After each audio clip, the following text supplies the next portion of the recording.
last day of the trip for So us last too. time, Yeah. 42 days.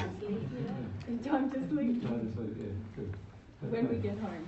Yeah. Hopefully they have a catch up when we get home. Got to get through the flight of non-sleep. Yeah, just 17-hour flight. You gotta adjust the time again, right? Yeah. Yeah, yeah. We find going around the world this direction is a bit easier on the time zone changes. Yeah, the body clock adjusts easier. Yeah. You arrive the same day. No, we leave on Tuesday and we arrive on Thursday. 15 hours. We fly for 15 hours, I think it is. 15, Yeah. So we leave LA at 8:30 on Tuesday night, and we arrive in Brisbane at 5 a.m. on Thursday morning. Because Australia's 15 hours ahead of you here. Now since the adjustment, but last night it's 15. Yeah, it'd be strange to be back in Australia. The guys have been madly working away on the shed. It's got a roof on it now and everything. Yeah, it looks great. And so our water collection shed's almost done. Now we've got to put the water in. So I've been pretty busy while we've been away. All right. How are we feeling this morning? Very good. Good? Nothing to be frightened of, it's all truth. Yeah. It's funny, isn't it, how we have this sort of feeling sometimes that that truth is scary, but actually what I've found myself is that living in ignorance is much, much scarier. Because you don't really know what's going on or why it's going on or anything like that. So truth is just such a freeing thing rather than a scary thing. So that's a false belief. There's an example of one false belief, that the truth is scary. Okay. The subject matter today, remember we're still on the beliefs matter. And so what's going to happen today is I'm going to just talk a little bit about the human soul, but again from the focus of beliefs. And so this is not going to be by any means an exhaustive discussion about the human soul. It's going to be a very rudimentary discussion about the soul. And there's just a few basic things that I want to say to you before Mary and I leave for we're away from you guys for 11 months, right? Pretty much. So, there's a few things I wanted to cover with you before we go. And this Homework. Kind of Homework for the next 11 months. Sorry. Yeah, so what I would like to do is just talk about a few basic things about the human soul. For some of you, it might be a reminder, but I think we want to approach it too from the point of view of beliefs. And we haven't really done that before. So this is what we want to cover. So we're talking about how the human soul works in particular. Well, we called it yesterday what the human soul does. Yeah, or you could say what the human soul does.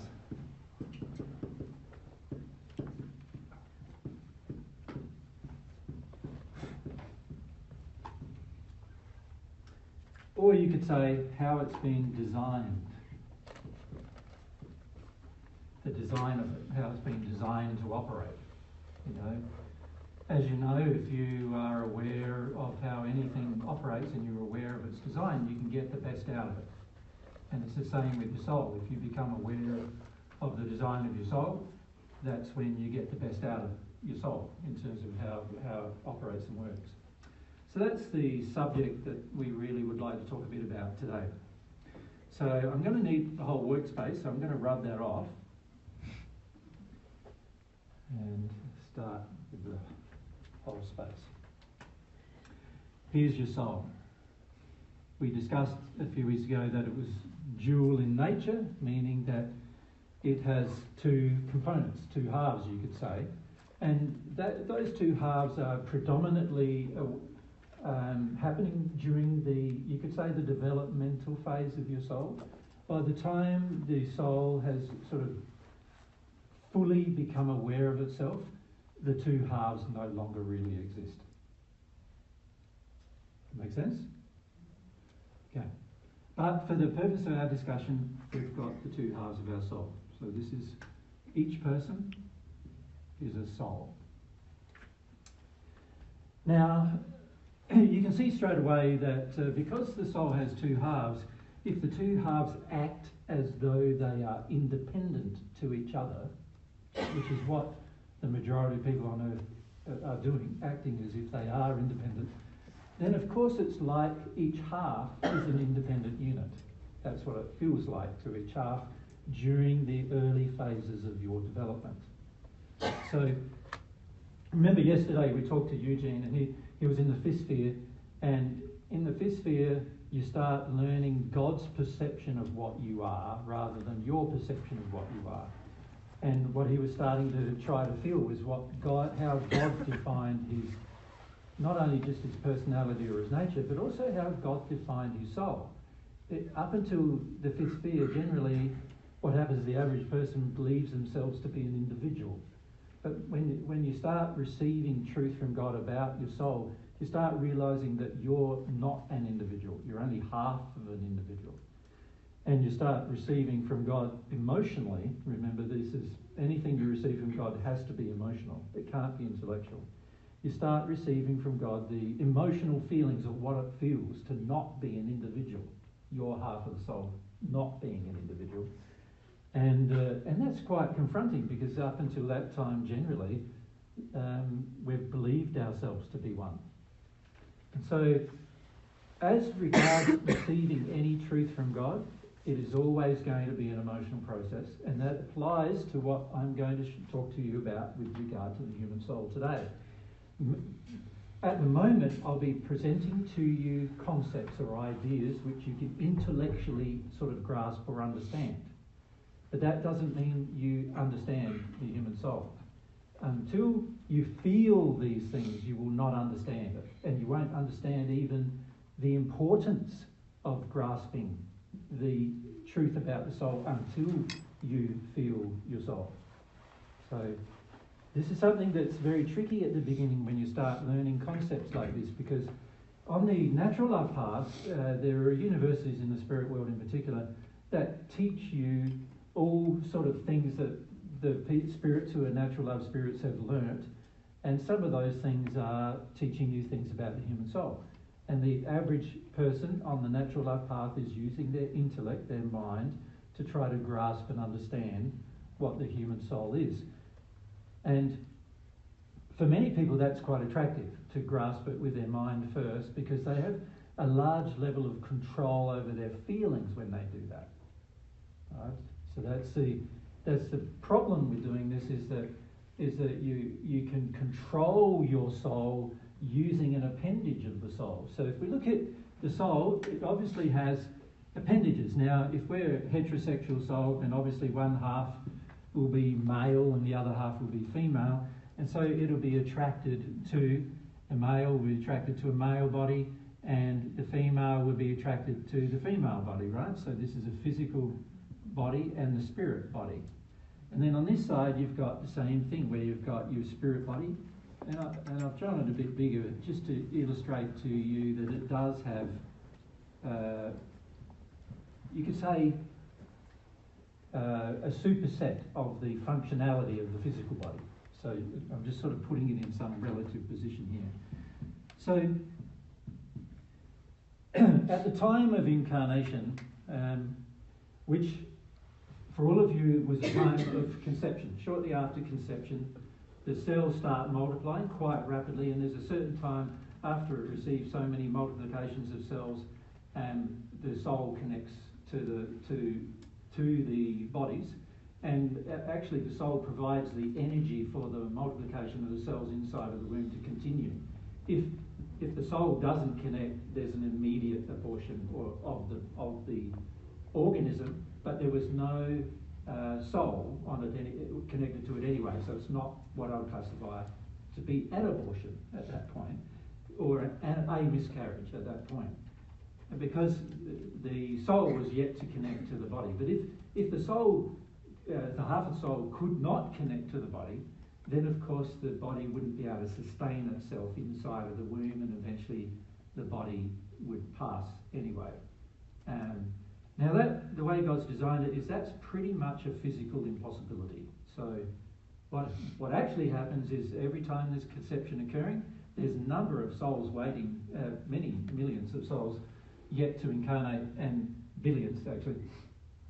And they're all waiting around people having sex, waiting for an opportunity to incarnate. And so as soon as the conception process occurs, then they go through the process of incarnation, which is also the beginning of their own individualization. In other words, it's the beginning of them becoming self-aware. To that point, they weren't self-aware, and after that point, they are aware. The thing that causes self-awareness is an instinctual process that God designed that every soul must incarnate in order to begin the process of awareness.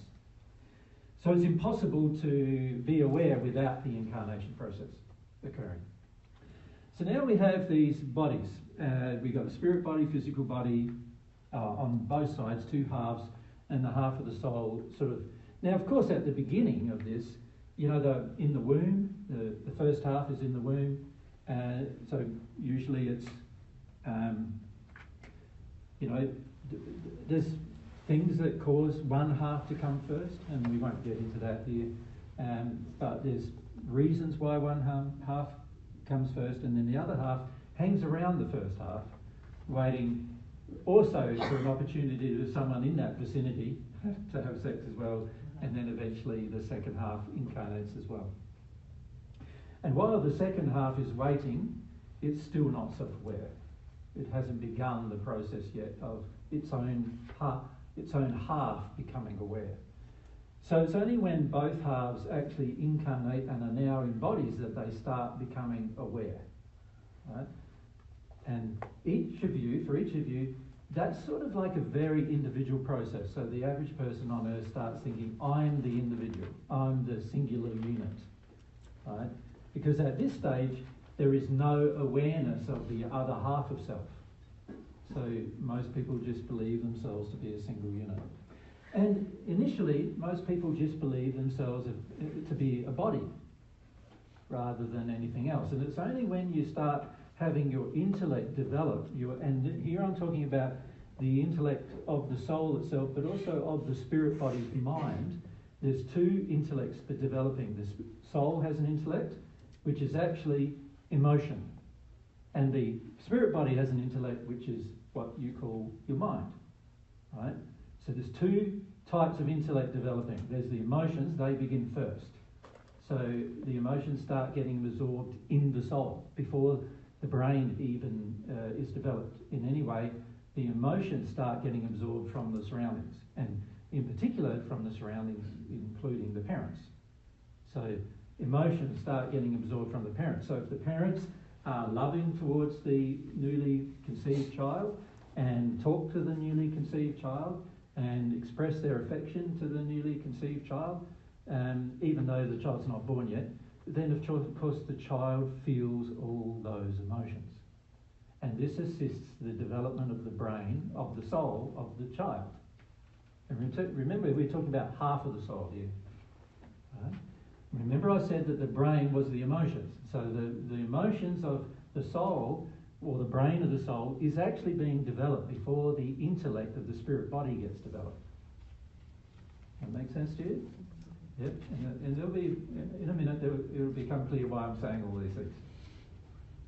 So here I am, I'm a newly conceived child, and I'm absorbing emotion, which is helping my soul, my half of the soul, to develop a sense of what's coming at it emotionally.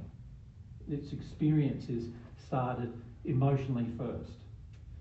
And then, of course, this brain inside of the womb starts developing, and that's a later stage, that occurs at a later stage.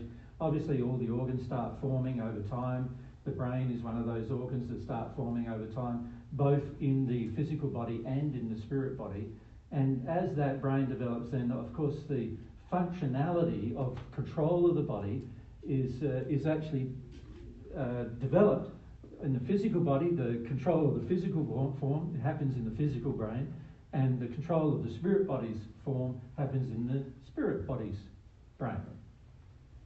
And the brain of the bodies is intended to control all of its physiological, nervous system and all the other functionality of the bodies that are attached to the soul.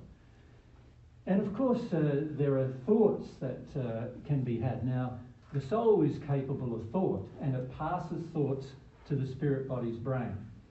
And so after a while, what happens is the soul, having its thought, which remember is emotional, gets passed to the brain of the spirit body, which is then interpreted, and intellectual concepts start to be developed in the brain of the spirit body.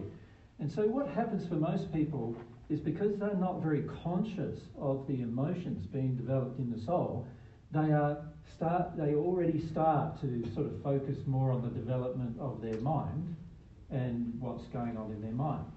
And of course that's because historically on earth, many people have just been focused on developing their mind. So they wait for a child to become, where you can talk to the child or reason with the child oftentimes, and then they start talking to and reasoning with the child, not understanding that actually the brain, the spirit, the soul brain, the emotion, has already been working from the time of conception.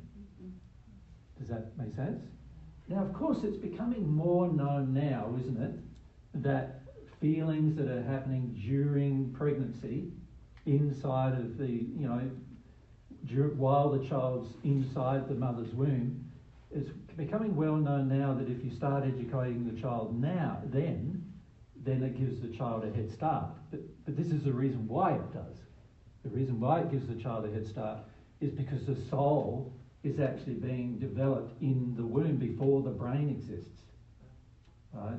So any feelings don't pass via the brain. They're passing straight into the soul, and the soul then gets to experience those feelings without the constraints of the mind that would be placing upon those experiences. So if you give your child that experience while it's in the womb, it will have a great head start with regard to a lot of things.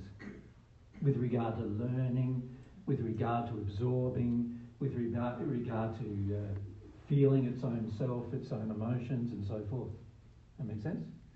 Yeah, very powerful thing to do for your child. But most people are not aware of that, right? So they wait for the first 9 months to pass. But of course, the child's still absorbing things, but the average parent hasn't begun the process of education of the child yet, because it hasn't considered how much the child's actually absorbing. And during pregnancy, the child is absorbing the most, actually, for the most part, because once the mind starts being developed and they start listening to their parents, after a while, they start detuning from their emotions, which actually means that the learning process is now inhibited quite strongly. And so this is, any of you have been brought up by parents who have been mostly intellectual, you've already got a poor head start for your soul, right?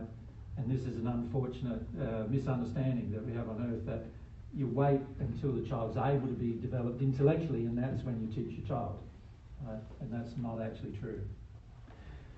Okay, so here we have the soul. The half of the soul is connected to these two bodies, and these two bodies are developing over time. And the key then becomes, well, what are the main things that make up this soul? What over time becomes the constraining forces that are placed upon the soul?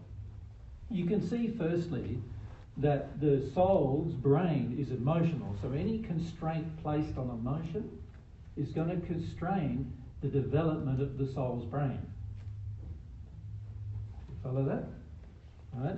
Whereas any constraint placed on intellect generally is only going to affect the spirit body's mind, with the exception if the emotions agree with the constraint, then of course there's also constraint being placed upon the soul. Right?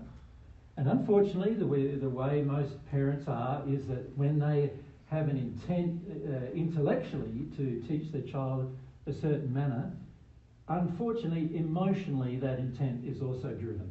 So that generally means that if an intent is a poor intent towards the child, during these phases of its development, any time up until the child has a reasoning brain of its own, then the emotions are also being absorbed by the child at the same time as the intellectual intent is being absorbed. And so generally the constraint happens at both levels, the intellect as well as the soul, the emotion. All right, so here we are, we're in this soul, and now let's say we've now, our physical body has now grown to the point where you could say your brain is quite strongly developed. And by the way, your brain doesn't actually fully develop for a lot of your life on Earth. By the time you're around 23 years of age, a lot of your brain becomes quite established in its development. But a lot of people believe it's by the time you're 7, that it's more, there's very little change in your brain's size after 7, and that is true.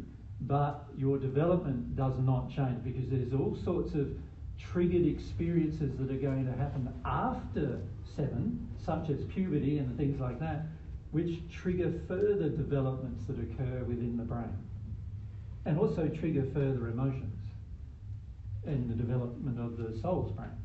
Right? So God designed a system where you're sort of, in a way, you're forced into some sort of development. Right? And this is a good thing, actually, because if you weren't, you could potentially remain a child your entire life, physically and emotionally, and that would be a terrible thing for you. Because a person who's truly wanting to act in harmony with their free will would want to become an adult at some point. Okay, so here we are. This is the general design. So are there any questions about that? And I don't want to answer too many, just clarification questions based on what I've just said, because I want to present some other details about some basic beliefs that we need to look at. Does that make sense? So we come to Samir here, and on this side we'll go across to Boris. You were saying that the spirit body interprets emotions through intellect? Well, the better course of thing to say is that the intellect of the spirit body is developing oftentimes independently to the development of the emotions in the soul. Unfortunately, it doesn't have to be that way, but that's physically what ends up happening due to the constraints placed upon the child from its environment, and particularly from its parents.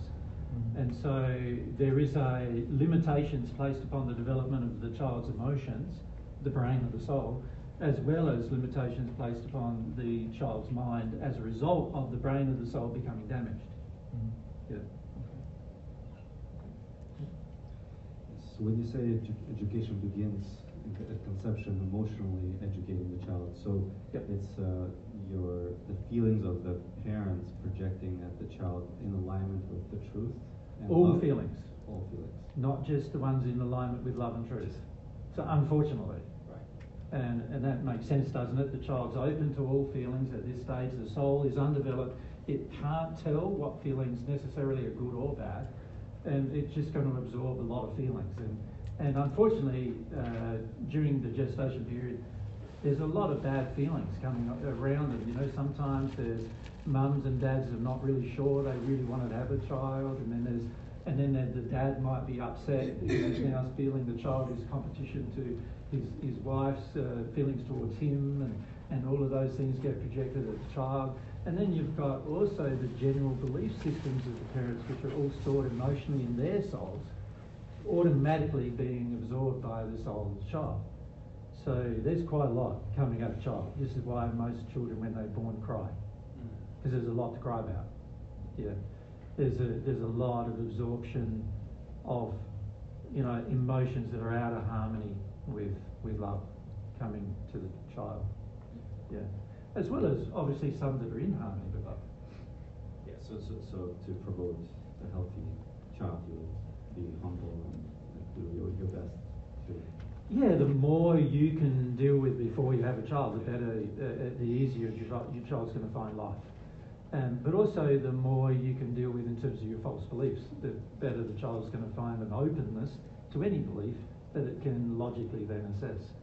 Until then, like both the parents are, say, Christian, let's say, and they have these emotional beliefs associated with Christianity, which include things like, women are in subjection to men and other beliefs like that. So imagine the child is a girl, she's automatically now absorbing this belief. So by the time she's born, she's already got a part of the sin of the forefathers, the parents, in her, and she's already predisposed, unfortunately, to believing that belief, that men are, the ones with power and are the ones who God appointed to be, with the power, and the women should be in subjection. If the parents believe that, unfortunately, the child's going to start absorbing that. And the effect of the generations, so ancestors who passed, Yep. with like the effect of that, and also Only insofar as those effects are in the parents. Yeah. So, and whatever is in the parents is going to get passed to the child. Of course, there are also other influences. So some grandparents and great-grandparents have a tendency to want to influence this new child now, and many of them do they see the child developing in the womb, and they do start projecting their feelings at the child as well. Unfortunately, there's a lot of investment in family and so forth, and so they project their feelings towards the child even while it's in the womb, unfortunately. And if those feelings are unloving in any way or contain beliefs that are false, then unfortunately the child doesn't know that, and it starts absorbing that as well. Yeah. So both on earth and in the spirit world, there's a strong responsibility towards those who are already existing to not do this with the child, to allow the child some freedom of its own development. But unfortunately, most parents and most family lineages believe they own the child one way or the other, and so now they have a strong tendency to project these feelings at the child. And this is damaging the brain of the soul for the child. For that half, remember, this other half is often experiencing an almost completely different thing. So imagine, like in a heterosexual soul, quite often the female part of the child, so of this soul, is receiving these, let's say in southern USA, where there's a lot of Christian religious belief, and the female part of the soul will be absorbing this "I'm in subjection to the male" right from the time of her conception. The male half will be absorbing the opposite thing, obviously, which is women are in subjection to me and I'm better than a woman. And this is why many men, Christian men and men of other faiths who have these beliefs, believe that they own their women. They feel they can boss their women around. Many of you men actually in the audience still believe that, even though, because you've grown up in an environment that automatically taught you that, and that is stored in your feelings. You feel it. It's not something you might be intellectually aware of, but you feel it. And unfortunately, there's so many cultures on earth who do believe that men are superior to women. So unfortunately, you can see that by the time the child is born, if she's a girl, she's going to feel she is, unfortunately. And she's going to then potentially absorb beliefs that agree with the fact that she feels she's less.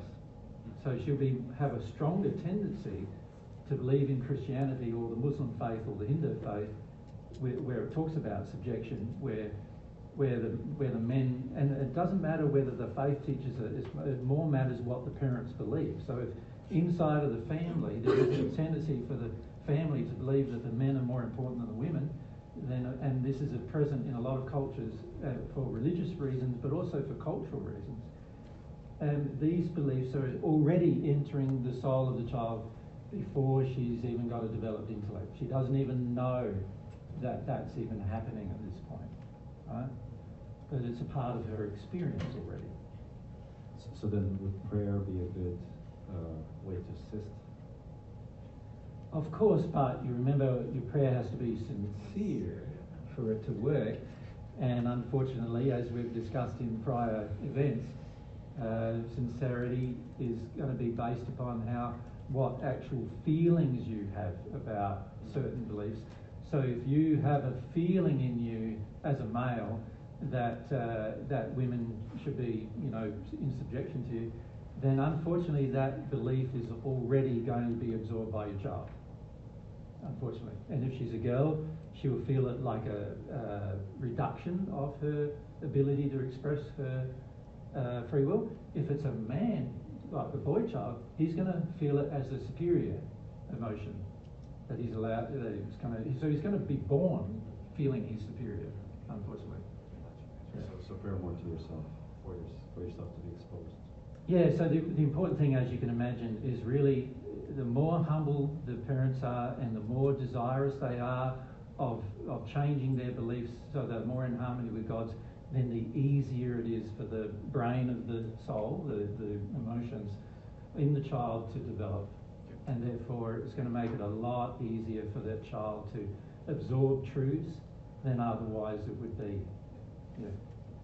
So on one hand, you can restrict the child's development quite severely, but on the other hand, the parents can actually do a lot of good things to enhance the child's ability to understand and so forth. So this is the exercise of will. You can do a really bad thing towards your children, or you can do a really good thing towards your children.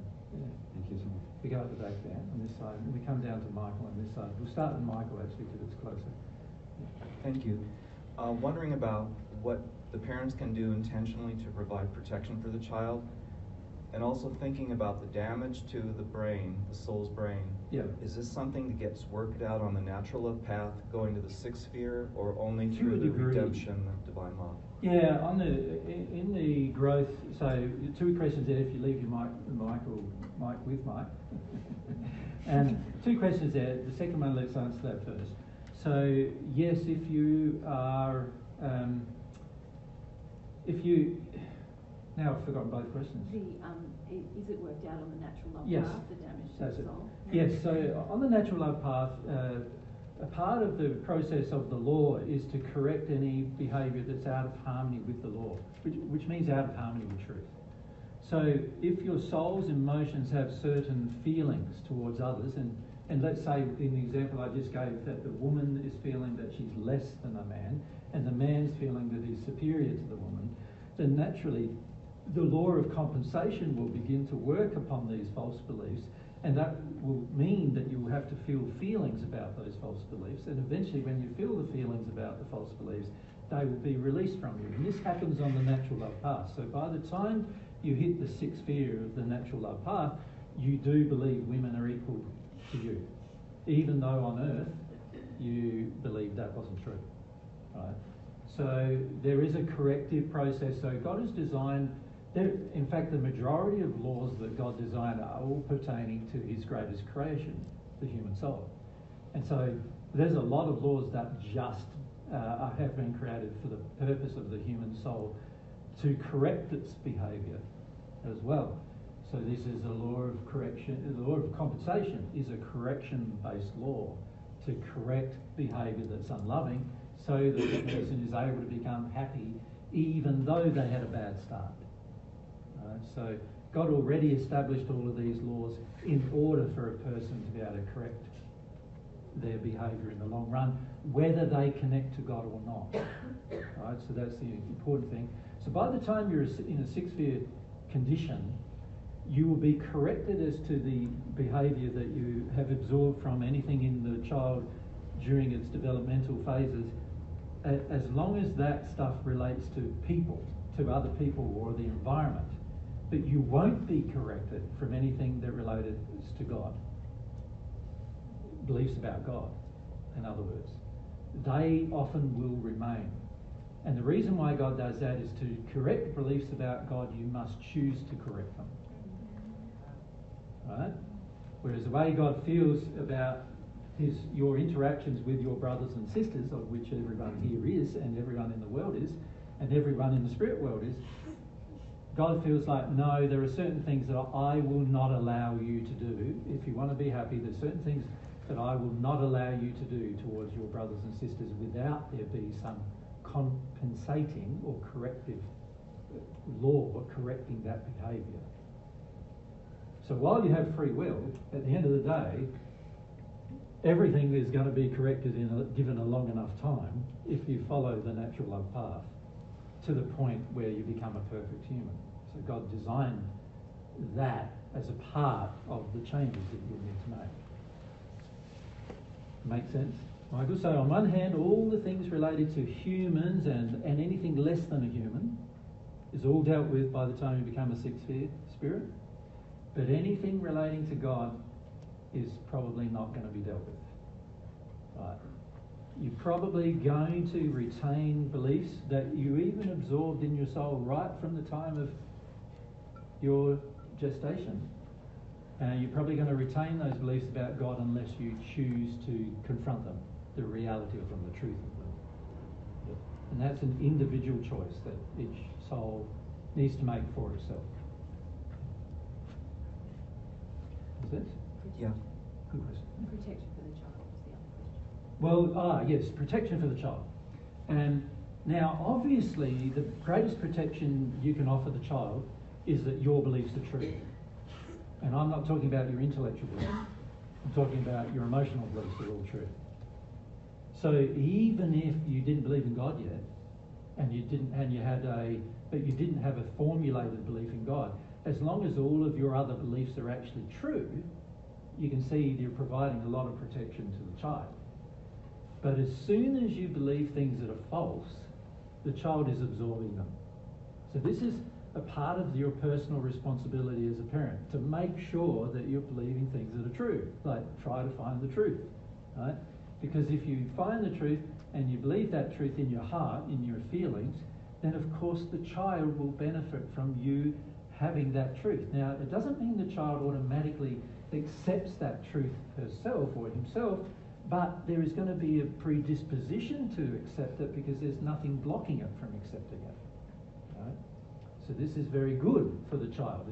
The child's not born with a developmental problem. All developmental problems actually begin in the soul.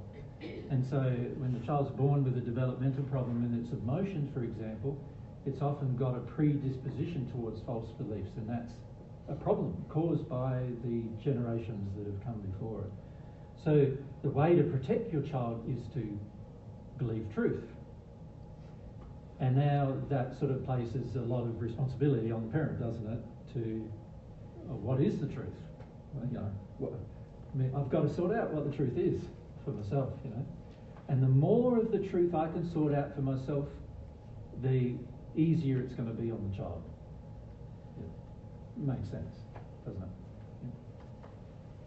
Yeah. So it's kind of like a twofold, more like circumstantial, but when, per se, the father is absent during the gestational period, or in situations where maybe the paternal grandparents don't like the mother, or the maternal grandparents don't like the father, even if both parties are present, does that have an emotional effect on the child? All of those things have an emotional effect. Of course, absentee parents or grandparents have less of an effect than those that are there. Because they're not around. Because they're not around, and therefore the child is absorbing less of their energy. The proximity of absorption usually begins with the closeness to the mother, while the child's in the womb. So if the father is not present, but the mother is very angry about that or very grief-stricken about that, that will have a large impact on the gestating child's feelings about men and so on, more than the actual dad Not being there. not there. Yeah. Him not being there has very little effect because generally the child can't feel him at this stage very much at all compared to the strong feelings that she feels from the people who are around her. So, caveat, if the father is absent during the gestation period, and let's say he finds truth during that period or some form of it, right, a little bit, and then comes back, he's already missed out on the chance to influence that part? Like could he have given an emotional disability to the child? Well, you could say that firstly, the mum's attitude towards him not being there during that period is going to have a large effect. Him not being there has less of an effect, but when he does come back, frequently what he wants is a connection now, but there was none established during the gestation period. So now the child has less of a connection automatically with him because he wasn't there during the period where the child was absorbing all the emotions. Does that make sense? Yeah, it makes sense. And this doesn't mean, this is immaterial as to whether they're married. It's just like whether they're around each other at the time. It's like, So, you know, it doesn't, obviously when you're married, you're probably living with the person, and if you're living with the person, there's a larger effect. But, you know, there's no, from God's perspective, if the parents of a child were around the child, both around the child as much as possible during the stage of gestation, and they had very positive feelings towards the child, and also had feelings harmonious with truth, even though the parents were not actually physically together sexually themselves, then of course there's less of an effect because there's more positive effect there. And so a lot depends about the circumstances. The other example you gave were grandparents not liking the father or grandparents not liking the mother. And well, it's the feelings of the mother and the father here that are going to have a large bearing. So if mother or father has not forgiven the grandparents, and they actually feel quite a lot of animosity towards those parents or feel a lot of anger towards those parents, then obviously the child's going to be absorbing these feelings without understanding what they're absorbing, of course. But when they're born, they're going to have this kind of thing does happen where a certain person picks them up and they just start crying. You know, that kind of thing will start happening where they recognise the person based upon the damage. And then because the person's now with them intensely, it's sort of like by holding them, there has to be some crying. You know? That explains all. Thank you. And so, you know, you end up with things like mothers saying, why does my child cry all the time, even when I'm nursing the child? Well, it's got a lot to do with the feelings you have towards the child before the child arrived. It's funny because a lot of people change their mind when the child arrives, or you could say change their feelings when the child arrives. So it's sort of like when they're first conceived, you know, when the child was first conceived, the parents are in an anxious state oftentimes. If it's the first child, generally there's anxiety, there's some fears. There's also like, is my husband going to stay with me, or is the man I had sex with going to stay with me? Is he going to look after the child with me? Is he going to care for me? There's all this anxiety in the mother, and there might be the similar types of anxiety in the father, like I don't know whether I want a child yet, whether I'm ready for the child yet, and all that kind of stuff. And so the child's absorbing all of these things, and then when let's say you're present at the birth, and all of a sudden you have this amazing experience where you go, wow, this is so amazing, and you sort of fall in love with the child at this birth, let's say. In other words, you come to love the child at its birth. The problem is, you've already had all those other feelings too, right, which the child has absorbed. So when you pick up the child thinking, I'm going to love this child, right, there's already all of its old history with you that it's feeling, and it bases everything on its feelings. It can feel the signature of the person picking it up and what that signature was and what it is emotionally. And so they recognise that instantly generally, and then they have a response. So a lot of times the child's going to be crying quite a lot in its first few years. And of course a lot of times the parents are trying to shut the child up from crying as well, trying through different methods, which doesn't help the development of the child. Thank you. Yep.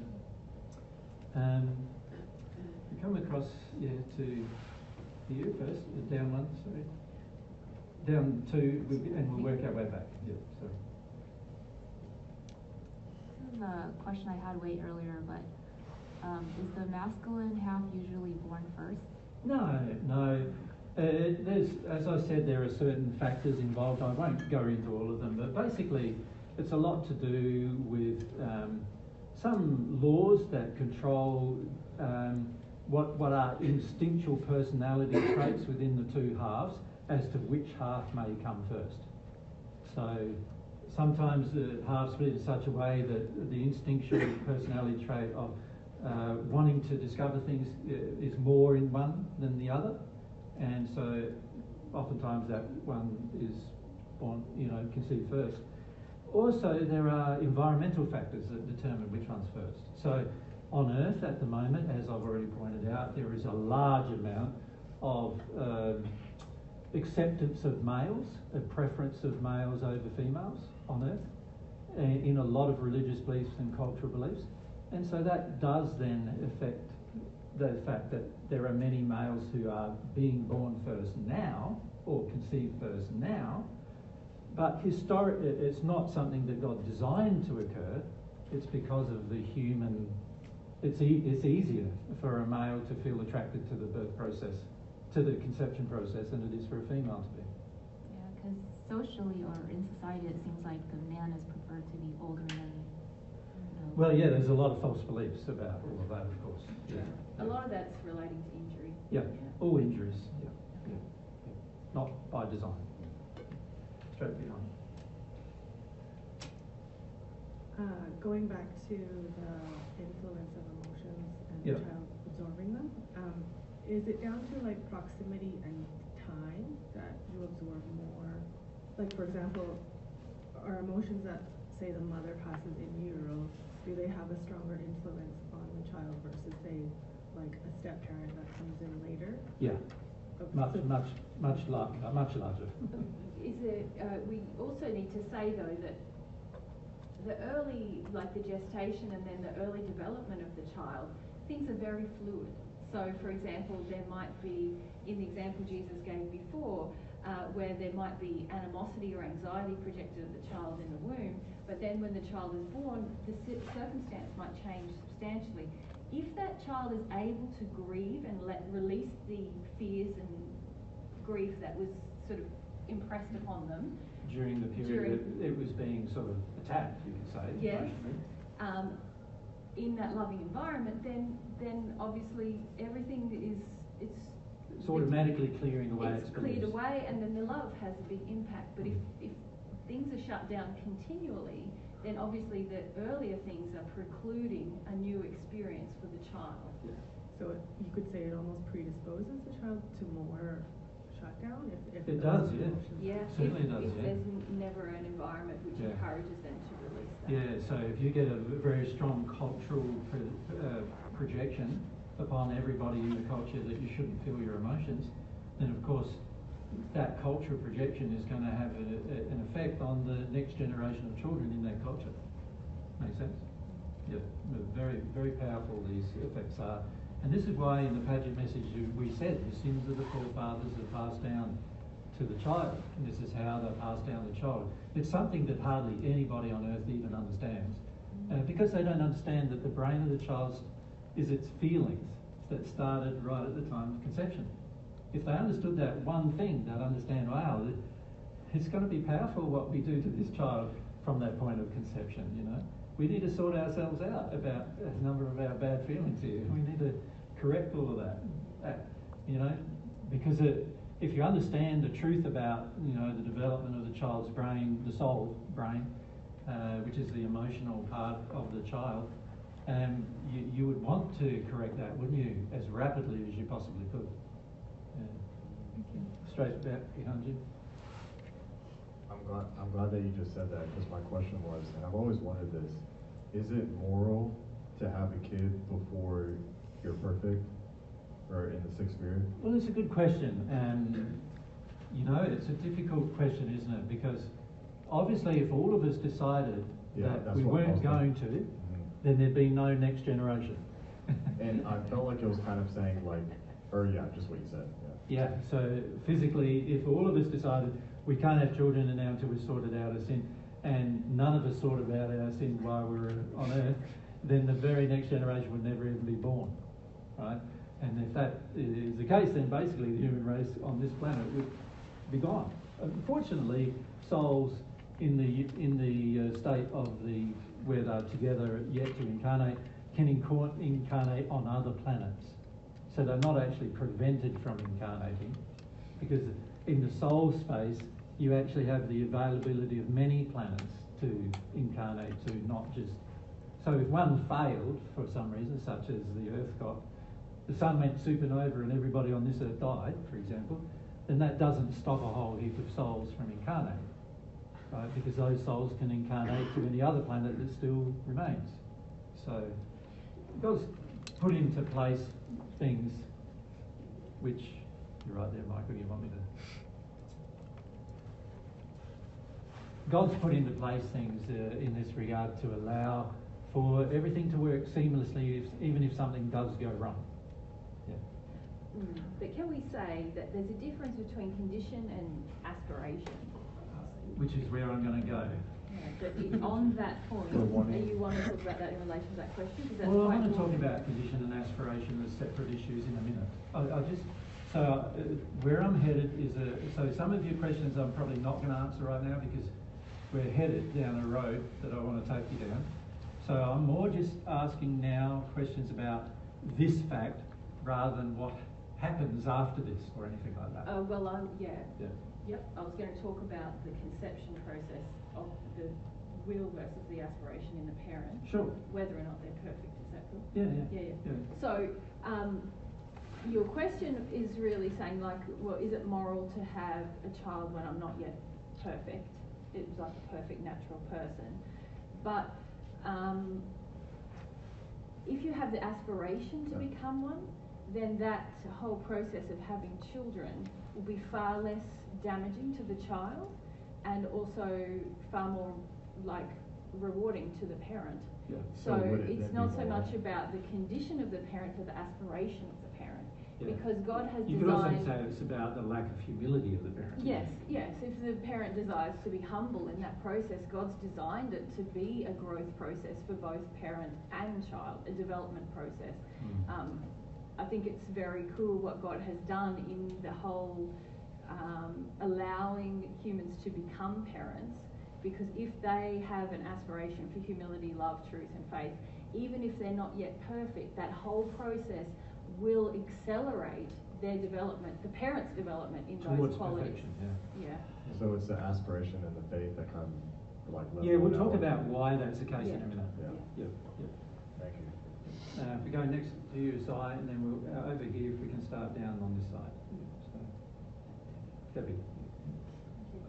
So I have a niece that has not cried after being born. Yeah. And I'm wondering, could it be both ways, where their parents are perfect, that she doesn't have anything to cry about? Or? No.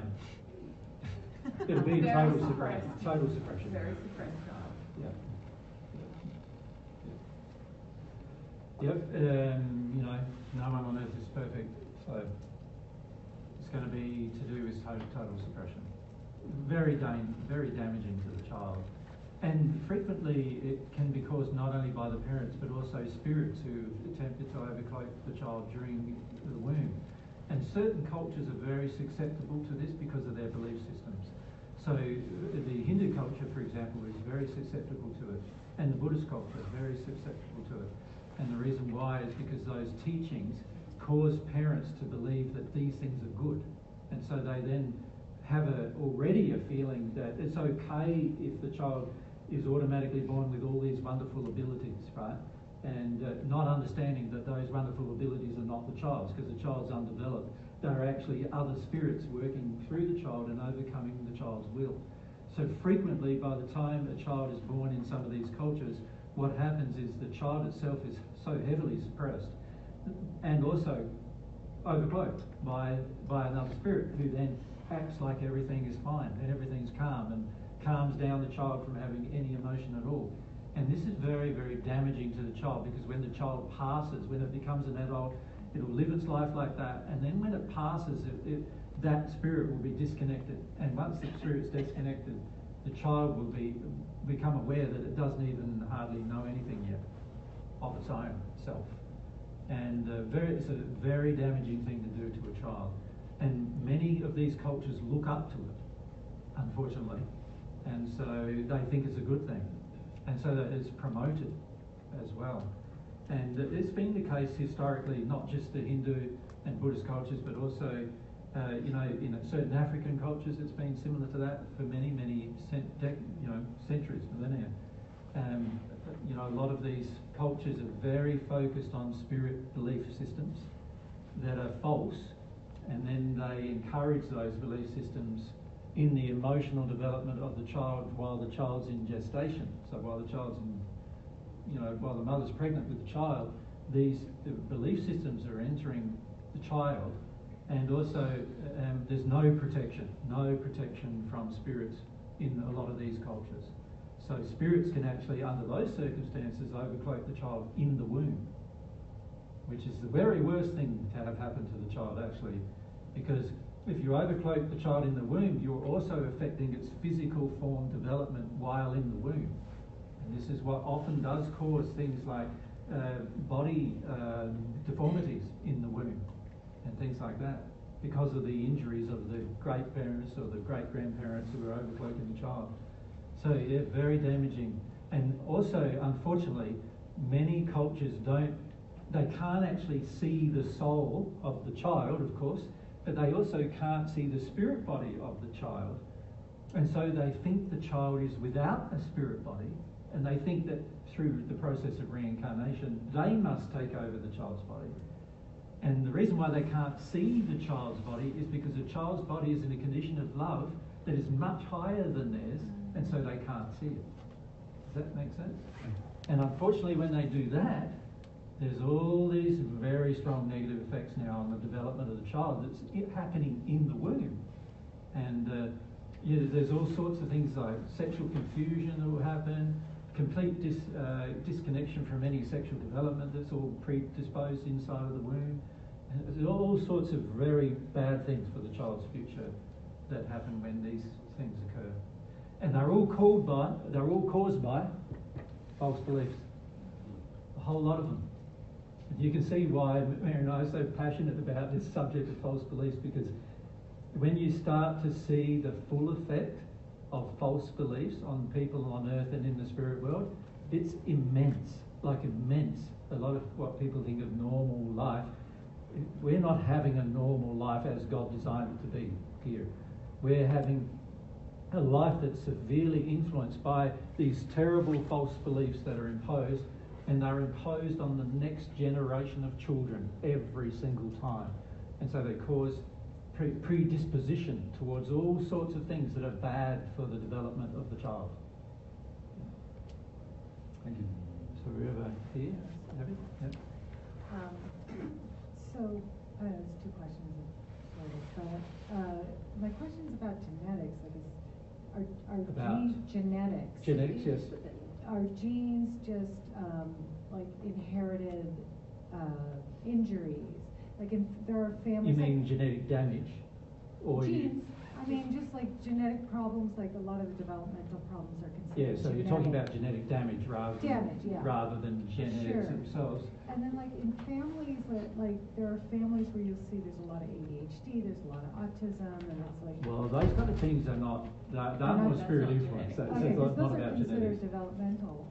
Yeah, so what is often classified as developmental problems are actually oftentimes the heavy spirit influence that are causing on the child and so forth, and also the lack of the emotional statelessness of the child's soul due to the parents and the lineage imposing that.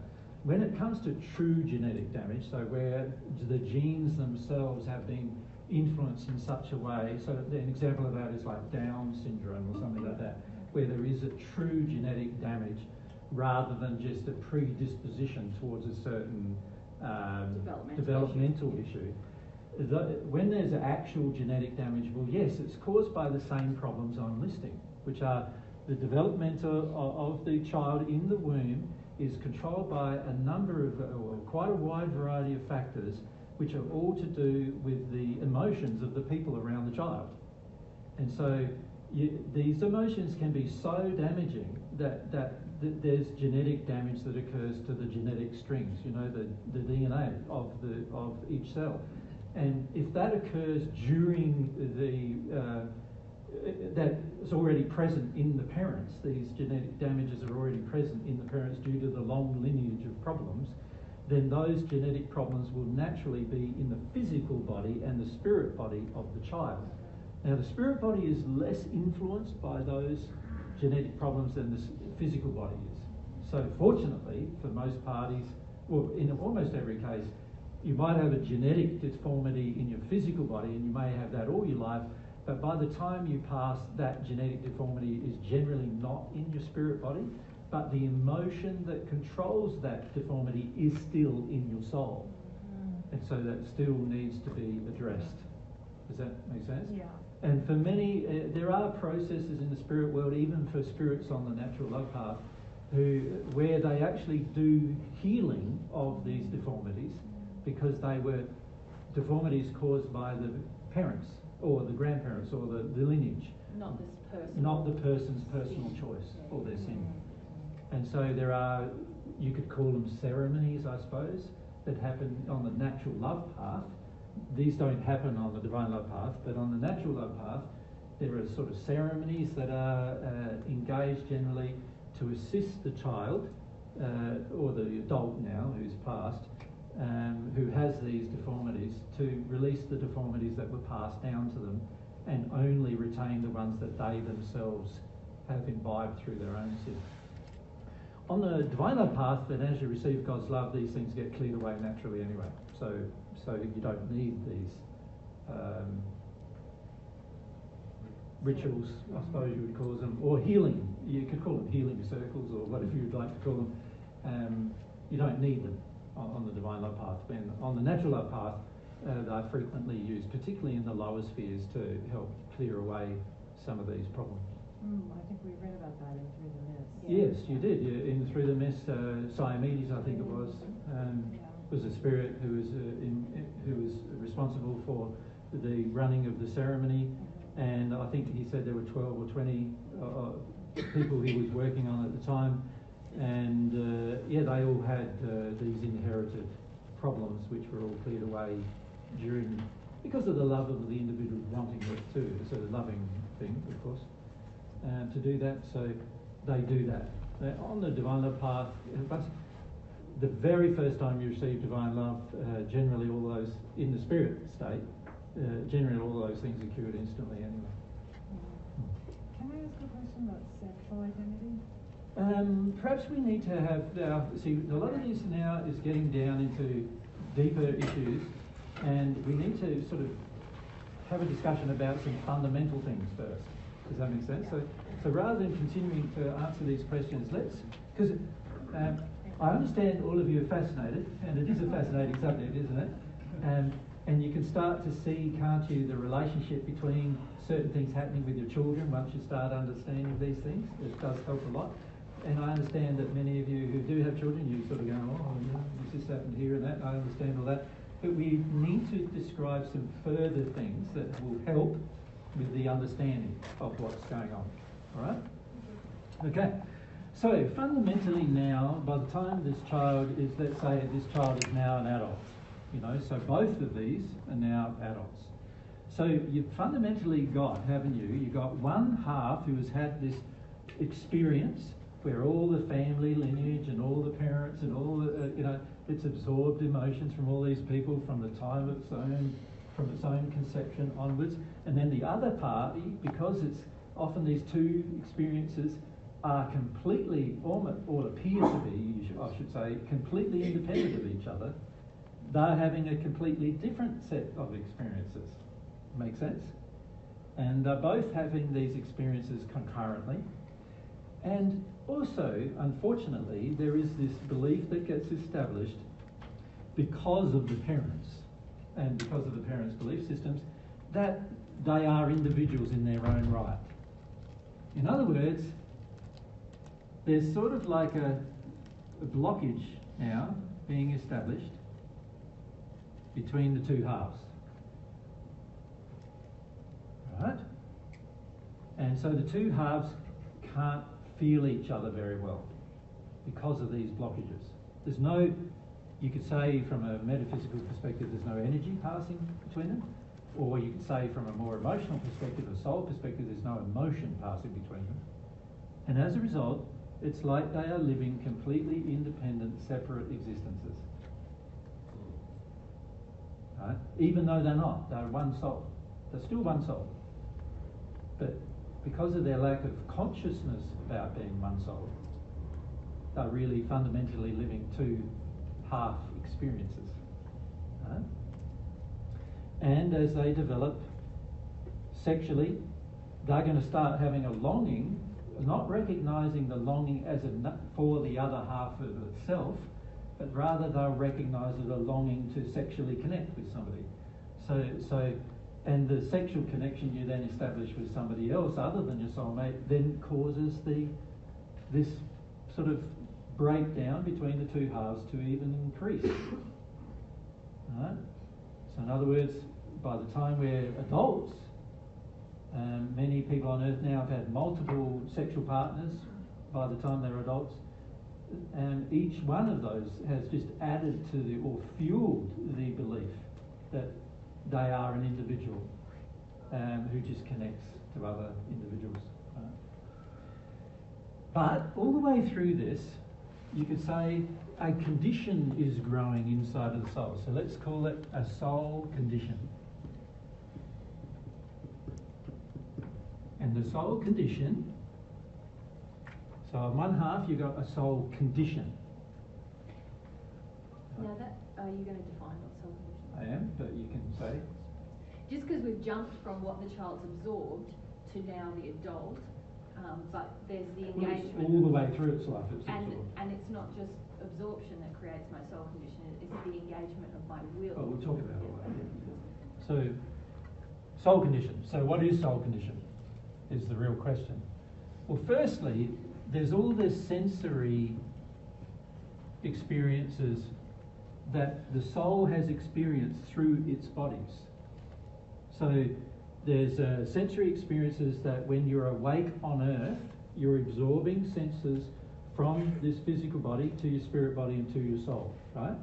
So remember there's a cord between the two, a silver cord, and all the sensory experiences from your physical body are being passed to your spirit body, and they're also being passed to your soul. So you could say all the sensory experience that the child had is getting passed to the soul.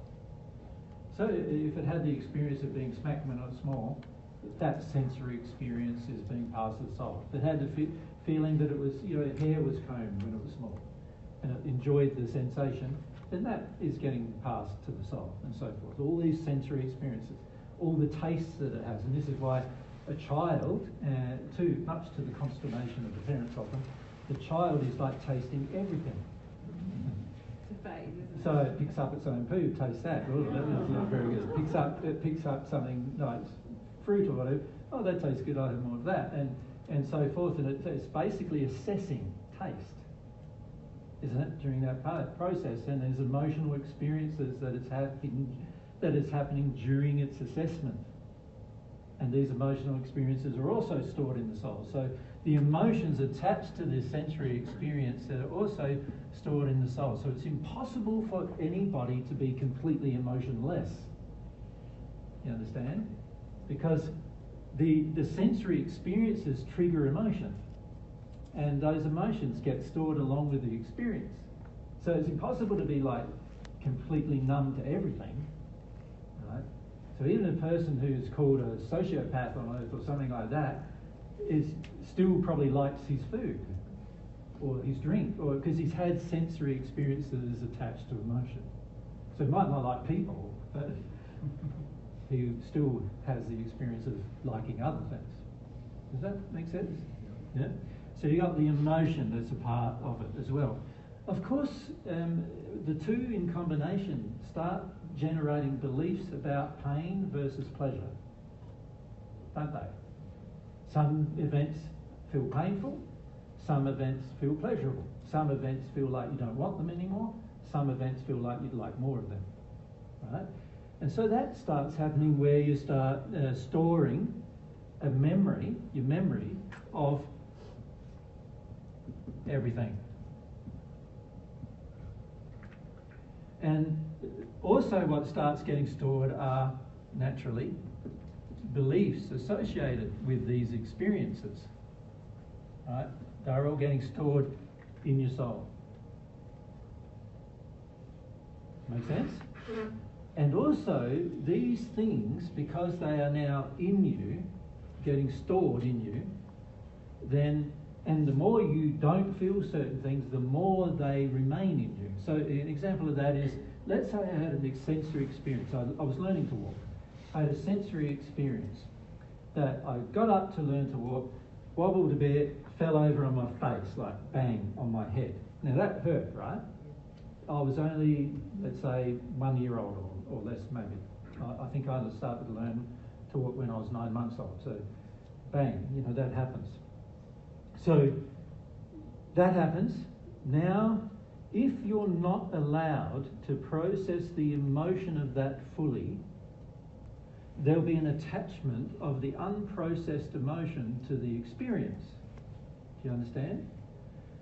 Now, interestingly enough, most parents allow their children, which is fortunate, we allow our children to have a cry when they fall over, generally, right? And in fact, many parents do allow that happen completely. Like, they might hold the child, but they're not trying to shut down the child from crying because they can see it hurt itself. And most parents in that place generally go, just cry all that out, that's all good, you know? And so the child doesn't join the stored emotion with the sensory experience. So the next day, it gets up and tries to walk again. But if it had have joined and could store that emotional experience, there'd be a memory of the experience that it was a bad experience. And now the child would be less inclined to try walking the next day. Does that make sense to you? Yeah? Because there's a joining of a painful emotion which was not allowed to fully pass through the soul. See, the intention of God creating emotions was that they would pass through you. Good or bad, they would all just pass through you. You wouldn't retain any of them. You would just have constant experiences. This is a part of the joy of life. You have one day you have this experience, and the next day you have another experience, and they're often different experiences because there's different emotions attached. Now, of course, there's a lot of good emotion. So if they're all like pleasurable emotions, you could be having all sorts of pleasurable experiences, but each experience will be different to the other, right? So this is great, and it's just passing through you. It's not getting stored. But if you attempt to store one of them inside the soul, and that happens through the imposition of other emotions at the time you were experiencing the first one. So an example of that is, I'm crying, and my father is annoyed with me for crying. So now I'm absorbing two things. I'm absorbing the sensory experience of having some pain, which I wanted to cry about, but I can also feel my father, even as a 1-year-old, I can feel he's saying, oh, the child's crying, he's a bit of a wuss, you know, that kind of, feeling that already, you know, like feeling that, like, or even worse, that he's extremely angry with hearing the child crying, right, under those circumstances. Now the child's absorbing another set of emotions, which are also very intense, relating to the event. So now it's going to be associating the two sets of emotions with the sensory experience. One set that it's allowed to cry, maybe from its mum, the other set that it's not allowed to cry, maybe from its dad. So now it's already developing a tendency towards crying when in the company of women, but not the crying when it's with men. Does that make sense? The belief is now getting established inside the soul due to the stored emotion. Right?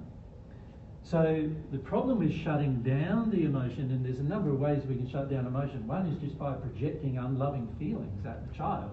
You can shut down the child's emotional expression. The child is more prone to experiencing emotion when there's no unloving projection, but if there is unloving projection, the child associates the unloving projection with its experience at the moment, whatever is happening at the time. Right? So let's say the child went up to, quite often you see this in multicultural countries where the parents have some racism, the child doesn't. So the child goes up and starts associating with a child of a different race, but it receives a heap of projections from the parent about that. Right? So now the child is associating the colour of the person with the unloving projection of its parent. And that's now getting stored as emotion inside of itself and as a belief inside of itself. Those people shouldn't be associated with. Those people can't, if the parent's feeling is they can't be trusted, then the child's starting to feel they can't be trusted. Does that make sense? So there's a lot of very damaging things that happen during this phase of development that are all getting stored as a part of the soul condition. So the thing I want you to remember is this soul condition is being developed over time through the experiences, and it's all getting stored as your memories, and the memories are not stored in your mind, they're stored in the emotions of your soul. The brain of your soul stores the memories. Make sense? It stores the memories as pictures, events, as well as smells, tastes, as well as emotional feelings and experiences, as well as pictures, as well as noise, as well as also all of the senses are participating in the storage of the events, and these all come together to form the condition. Now, the more loving the experience, the more loving the condition will be. But the more difficult the experience, the more unloving the experience, the more unloving the condition will be internally, inside of the child, inside of the soul. Of course, this child also, on top of that, starts making its own decisions. And usually that starts occurring quite young. It's, you know, most of you know of the terrible twos, right? You've heard of that experience, that expression, which for most parents it's terrible because the child's now acting independently of the parent to the parent's consternation. Like the parent wants the child to do what the parent wants, and the child's got a will of its own, trying to develop its own will. And during that phase, particularly it begins when it's very young, when it can't reason very much, it's expressing its will emotionally. And you try controlling that, it's like pretty hard. And so that's when a lot of parents put more control on the child. This is when often the child starts to get spanked, for example, because of its behaviour. Or there's a lot of withdrawal of love from the child. Often the child is locked up or put away or put in a room, or lots of other things happen to the child during this phase of development frequently because of the parents trying to control the will of the child. And the more successful the parents were controlling the will of the child, the less developed the will of the child will become. So now we've also got a part of the soul condition is how the child is now allowed to express its will. Make sense? Child's only allowed to express its will in certain directions. When it expresses its will in that direction, the parent agrees with its behaviour, and therefore the child feels the environment is loving. And then on the other hand, the child's, when it expresses its will in a direction that the parent feels is wrong, and by the way, this is not measured by God's truth about whether it's right or wrong, but just by the parent's feelings, then the child joins the parent's feelings with its own development of its own will. Make sense? Very damaging to do this, of course, to the child, but this is a part now of the soul condition of the half of the child. So we're talking about the feminine half here in our examples. So now she's absorbed these different things all the way through, but also now her will is being manipulated by the feelings coming from the environment. Right? And so in the Paget messages, when you read about soul condition, we're referring to a lot of things there. Does that make sense? So when you hear the word soul condition, when you look at what is their soul condition, their soul condition is quite a complex thing, isn't it? Because there's all these experiences and emotions and sensory feelings and beliefs and the memory of them all, and even to the point where the current state of the will of the individual has been set by these experiences. So then the question becomes, how do I get out of them if they're unloving? Because if that's all you ever were, can you see that would be a bad start and there'd be no correction? It'd be terrible if that was all you ever were. So if you are only your soul condition, it would be a terrible thing, because now your soul condition, which is largely being determined by all sorts of events, some of which you had no control over whatsoever, if you couldn't change it, it would be such a terrible start and there's no way to correct it. Right? So fortunately, there's other parts of your soul. Because if it wasn't for the other parts of your soul, where our life would be functionally damaged, usually by the time we're born. So what's the other parts of our soul? The other part of our soul is our soul aspiration.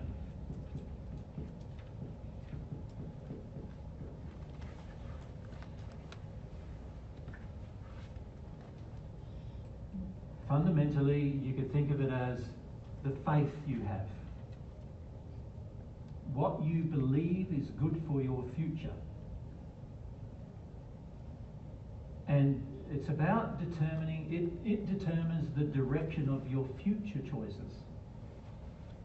And they can frequently be completely different to the current state you're in. An example of that is, let's say by this stage, because of the different situations that occur and my own choices, I've got to the point where I'm a drunkard. You know, I'm an alcoholic. Because I'm trying to get away from my feelings. There's so many hard feelings that I want to get away from. And I have some beliefs that I'm allowed to get away from my feelings. It's a good thing to get away from my feelings. Everybody in society is telling me it's a good thing to get away from my feelings.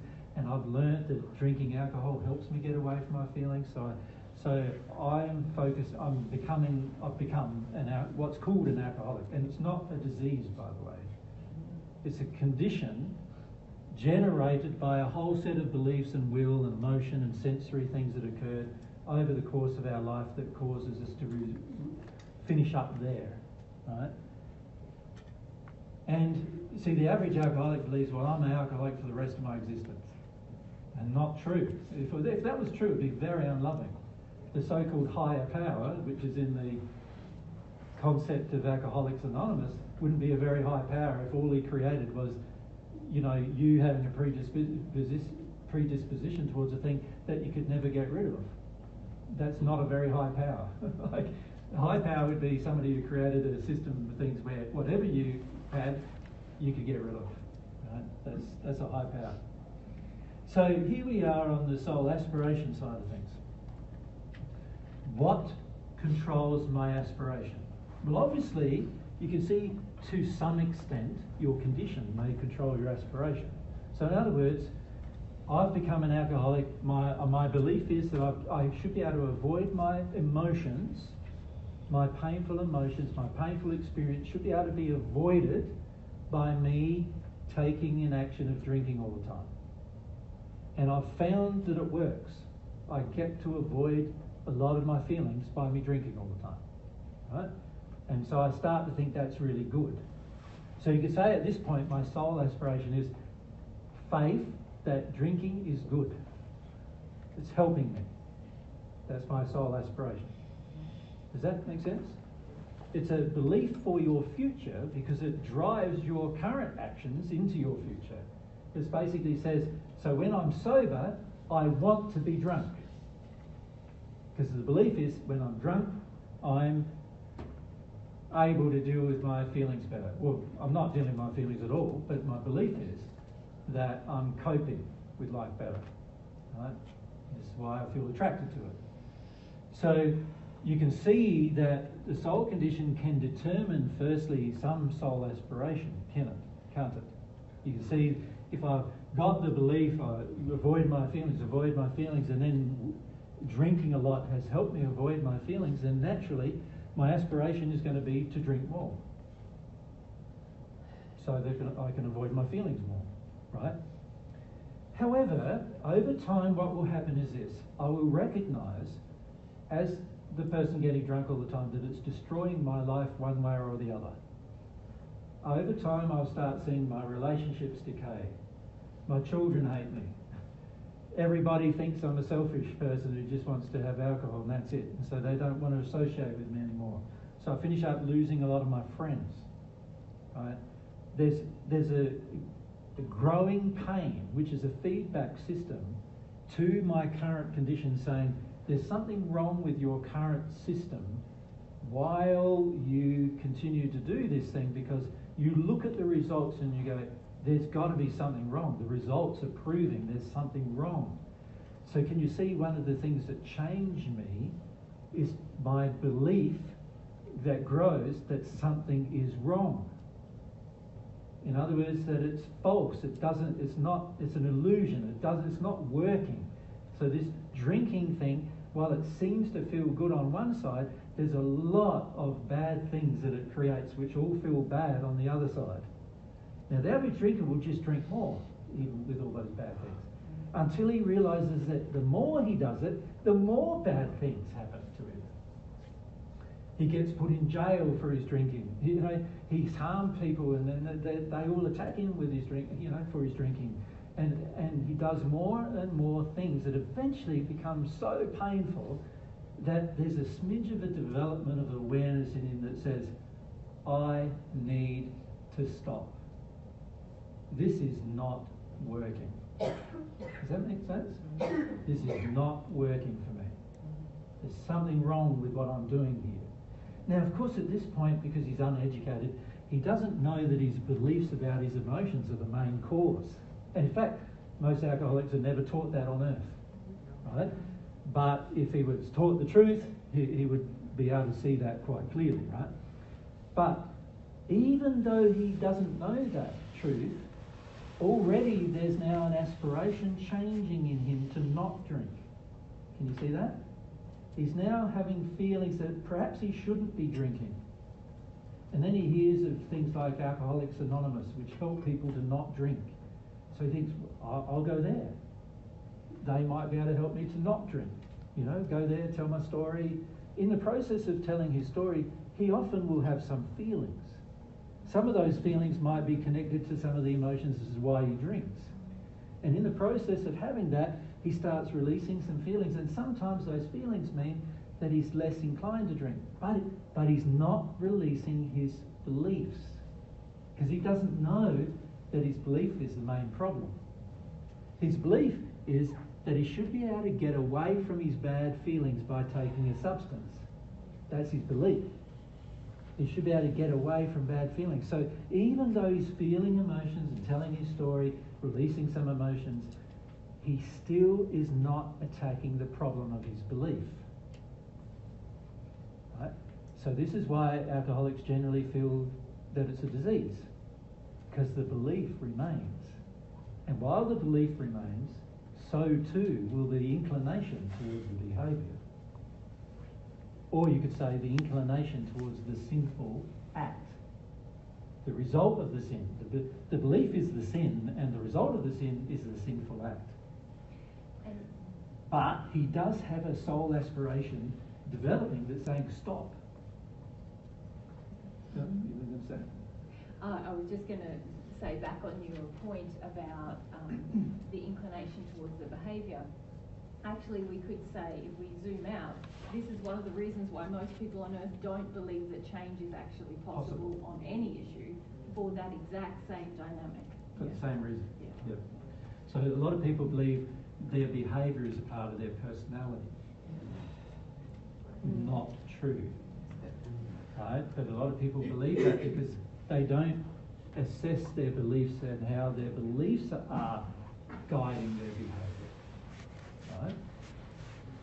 But let's look at this soul aspiration.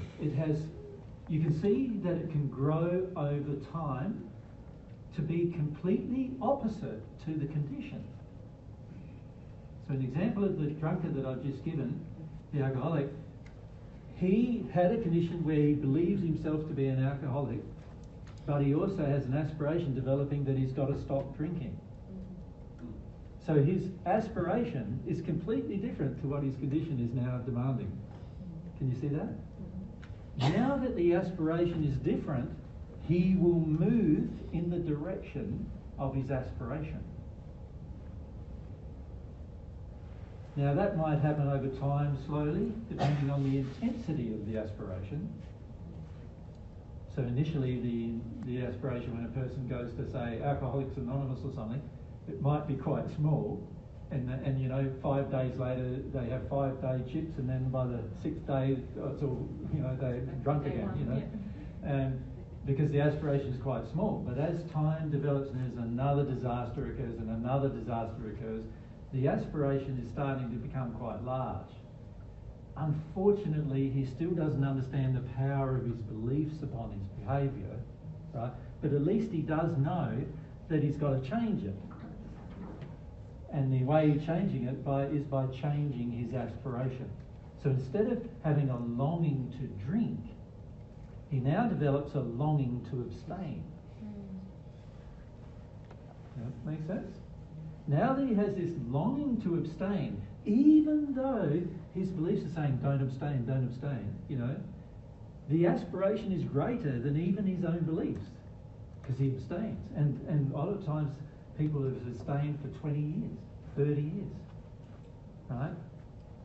Because their aspiration has become greater than the belief that they can avoid their emotion through drinking is. Unfortunately, it's still pretty hard though, because the belief still exists. And while the belief exists, there will be still an inclination. So let's say a really traumatic event occurs, such as death of a partner. You'll get to the point where a traumatic belief is so great, the trauma is so great, that the emotion, the belief triggers, I don't want to feel that emotion, so the belief kicks in and says, I need to drink. Bang, I'm not drinking again. Overnight. Even after not drinking 20 years. And that's why they call it a disease. Because the belief has not changed. The belief substantially is the same, that I can use a substance to get over bad feelings. Right? And because in that situation, the belief about death is so final, the average person goes, well now, up to now what I believed was I'd benefit by not drinking. But now that I've got this terrible pain of losing my loved one, my wife, let's say, or my partner that I've had for 20 years now because I've been sober the whole time and I've lost her, now the belief inside of me is now, because the belief is still there, it's saying there are some things that are just so bad that you're never going to be really able to feel them. And so one of those things is the death of someone you love.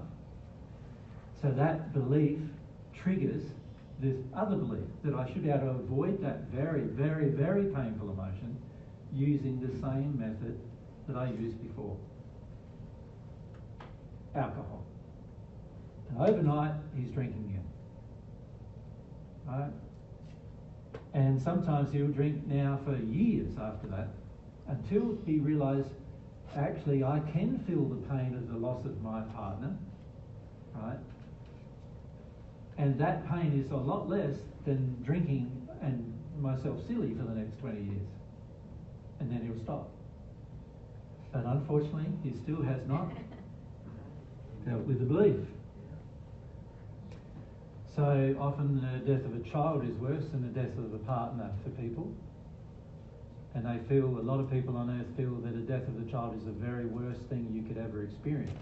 So let's say he's had children through this relationship, and one of them dies. Now he's going to revert back to his belief again. That is that bad that I cannot do it. And let's say not only does his child die, but he feels he's to blame for his child dying, which would even be worse, wouldn't it? Now it's like something he just doesn't want to deal with at all, emotionally at all. So now he's going to revert back to the belief. I can avoid this emotion using the substance, and away it goes again. That make sense? The aspiration, can I just say a few things about aspiration, what it actually is? You could say that it's a belief about your future, so it's faith, right? Which is a belief that something is obtainable in your future. So you could also call it a future belief, couldn't you? Well, it's not the right way to say it. It's, what's the right way to say that? A future likelihood, should we call it? Not just a possibility. If it's just a possibility, it's probably not strong enough. But a future likelihood. Something that you feel quite certain will occur in your future. Yeah? So this future likelihood, this faith, this aspiration is a good word for it. In the Paget messages, you will see we use that word all the time. All the time. Soul aspiration, aspiration. If you have an aspiration, you will change. Aspiration, longing. Aspirations trigger longings. You will change. And so you could also call it, couldn't you? Passion towards a direction. Or you could call it a desire for a specific direction that you don't currently have. That's different than a desire that's driven by your memories. So an example of a desire driven by memory is that I've eaten, I like a lot of fruit, so I've eaten mangoes before. There are certain type of mangoes that are the best mangoes, right? So when I've got a choice of all the different types of mangoes, my memory is telling me that one there is the best one, right? And so I'll go to that. Now, even if there's a brand new type out that I've never tried, I'll be very strongly tempted to just go to the one I already tried, right? And so that you can say I've got a desire for that type of mango, right? And Mary knows me well enough to know that's what I do. I'm laughing because I'm always like, what have you tried that? Well, let me try that one, and I go, is it ever going to be? And then we try it, and I go, yeah, it fell down.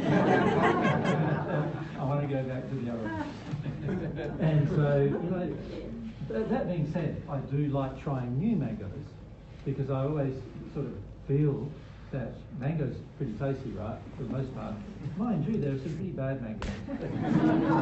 Real grainy, stringy things, and not very sweet, and so there are bad ones and there are good ones. And some also have a sort of a funny taste, like they're half rotting even though they're ripe and stuff like that. There's all sorts, isn't there? Turpentine. Yeah, turpentine, that's a more chemical problem. Have you tried Indian mango? I've tried all sorts of mangoes. We're segueing into mangoes now. Yeah, don't segue into mangoes.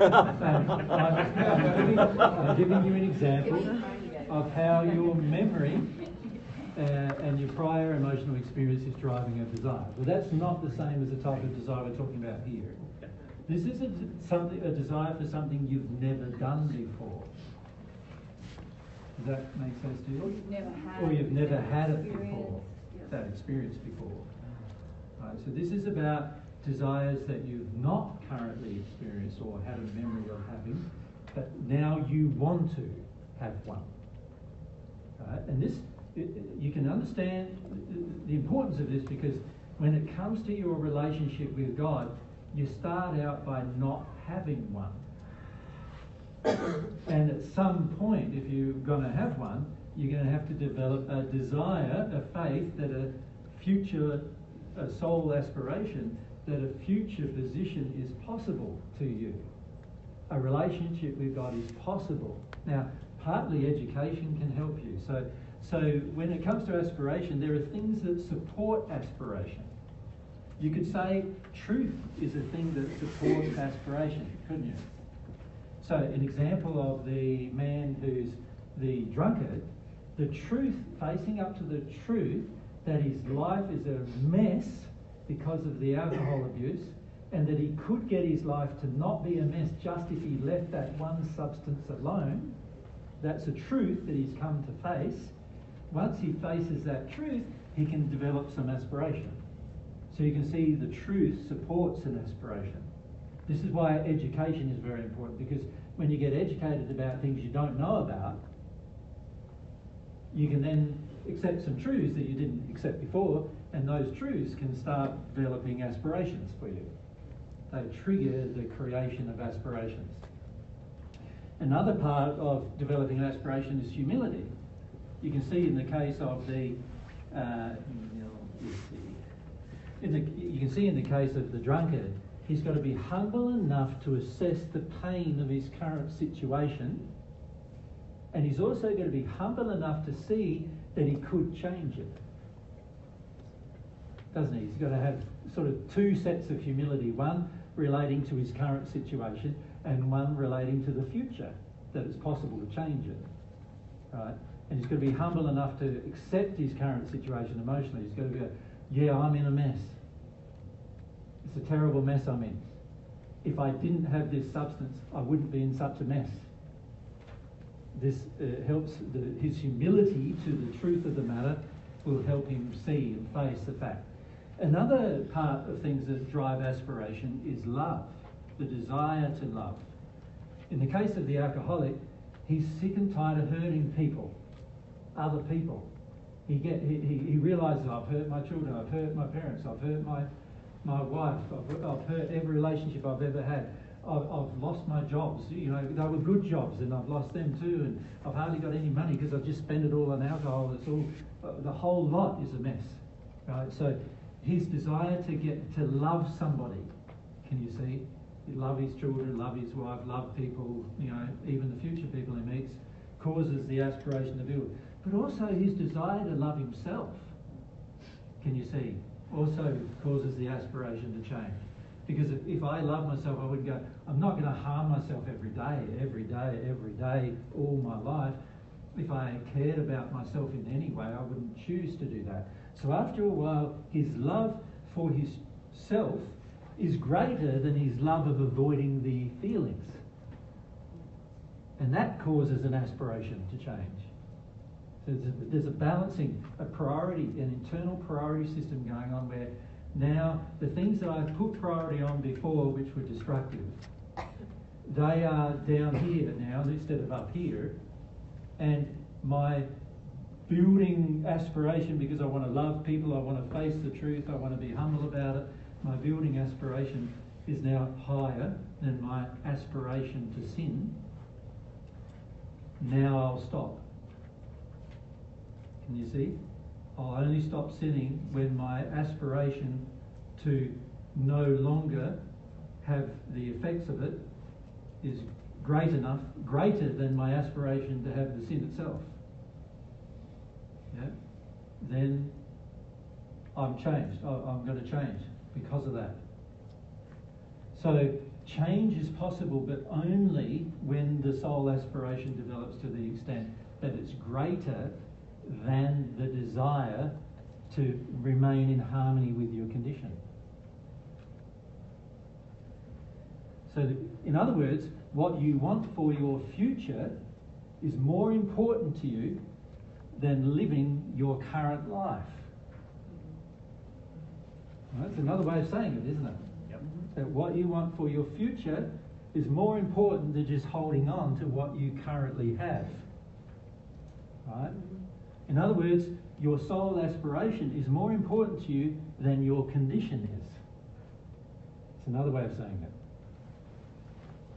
When your aspiration is greater than your condition and more important to you than your condition, you could say as a priority, internal priority system, the aspiration must be greater than your desire to remain in your current condition. If that is true, you will change no matter what happened to you, no matter what start you had, no matter what memories you have, what beliefs you have. All of that doesn't really matter anymore. Doesn't even matter what your will is currently even set to do, because your aspiration is changing it.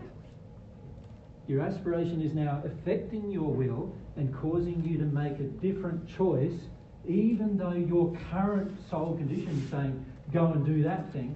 Your future aspiration is saying, no, that's not good. Do this thing instead. Right? Now, obviously, at the beginning of this, it's quite difficult, right? Because the soul condition is going to scream at you, I want what I want.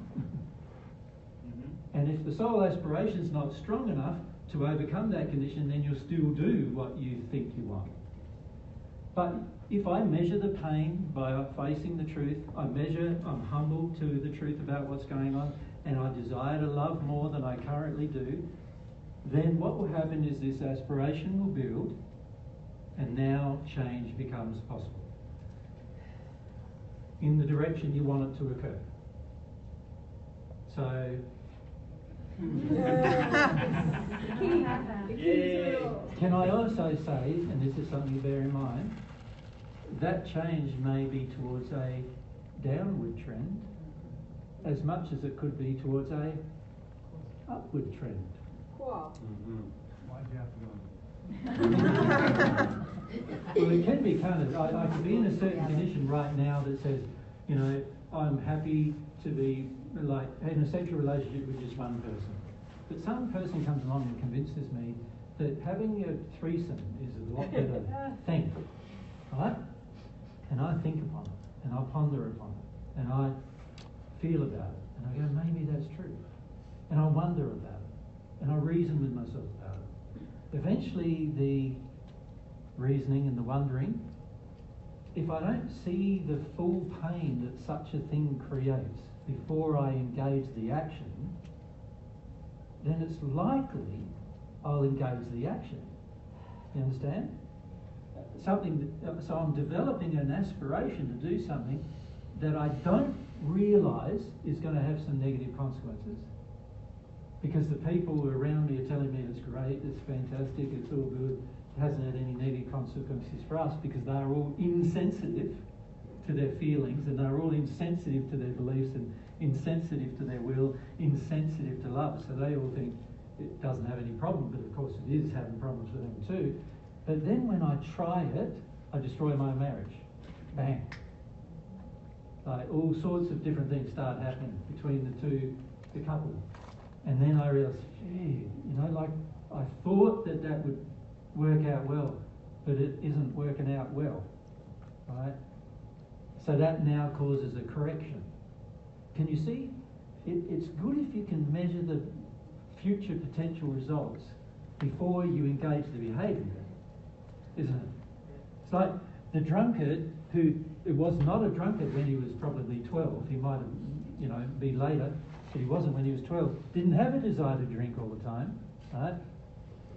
Can you see that if he was taught how to deal with his hard emotions, and he was taught how to deal with that and cope with his emotions without needing substances, and he was taught and also came to believe that using substances is bad for him emotionally because it suppresses his feelings, and he was taught all that, and he believed it, he'd have to believe that.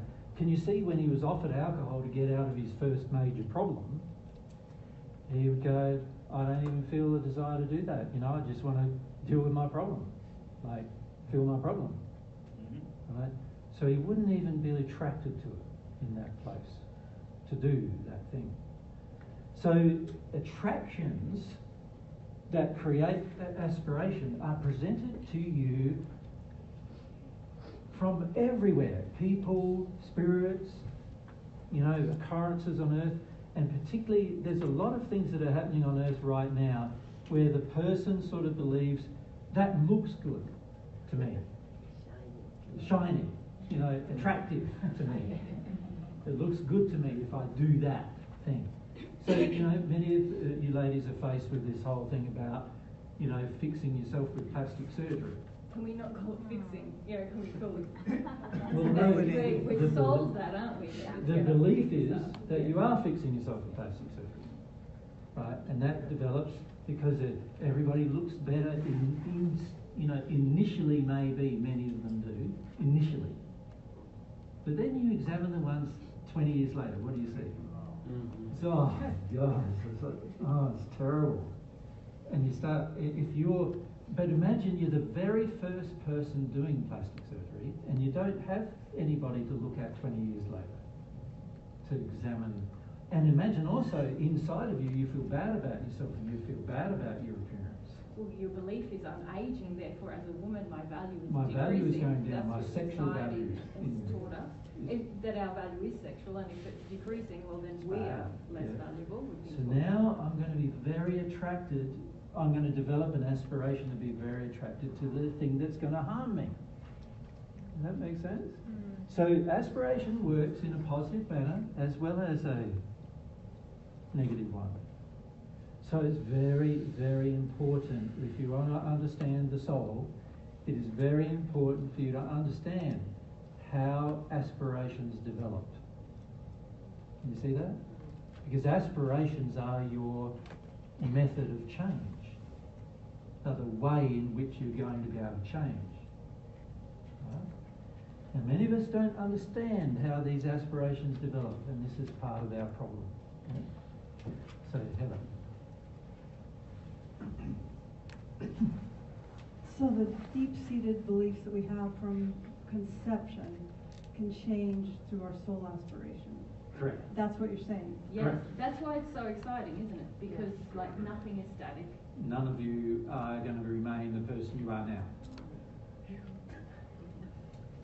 Have you taught in the past that we can get rid of our beliefs by changing or by feeling our emotions? Like, is this kind of a different way of Well, no, changing our beliefs? it's not just feeling your emotions, is it? Because remember, your emotions are attached to beliefs. So you've got to work through beliefs in order to change. Remember, I gave the example just earlier that the alcoholic, if his major belief is to avoid his emotions, even though his aspiration is strong to not drink, his emotions, whenever the emotions are triggered in such a way that he feels them intensely, he'll be tempted to drink because his belief hasn't changed. Right? Now, I have said all this before in different ways. You know, in the whole 2019 assistance group, I think It's not public, but yeah. which is not public, we talk about this. And in fact, one of the things we want to do with in our next trip around is to actually go through some of that material in a 3-day session with people, like as part of our next trip, because it's so important to understand. Yeah? Heather, can we say that, or we need to say that you can't change a belief without humility, without feeling emotion. But, or without the desire to love, or the desire for truth. Yeah, well, that's what I was going to say. The feeling emotion in itself is not enough. Right. You must have these other aspirations in order for your belief to change. Yeah. Otherwise, you will feel, but you will be reinforcing the belief through Over the and feeling. over. This is what many of you are doing. You think that I've said in the past, which I, by the way, haven't said. You think that by feeling your emotions, you're going to clear away all of your unloving behaviour. Not true. You got to feel your false beliefs to clear away your unloving behaviour. Which are emotional. Yeah. Right. Now, perhaps I can give an example of that. Perhaps might help. Yeah. So let's say I have a false belief. So we might just leave this here, and I'll just rotate the board.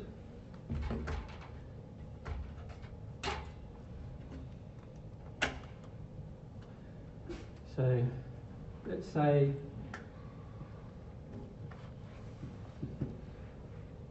I have a belief that that got established during childhood and my adult life, that I've got to protect myself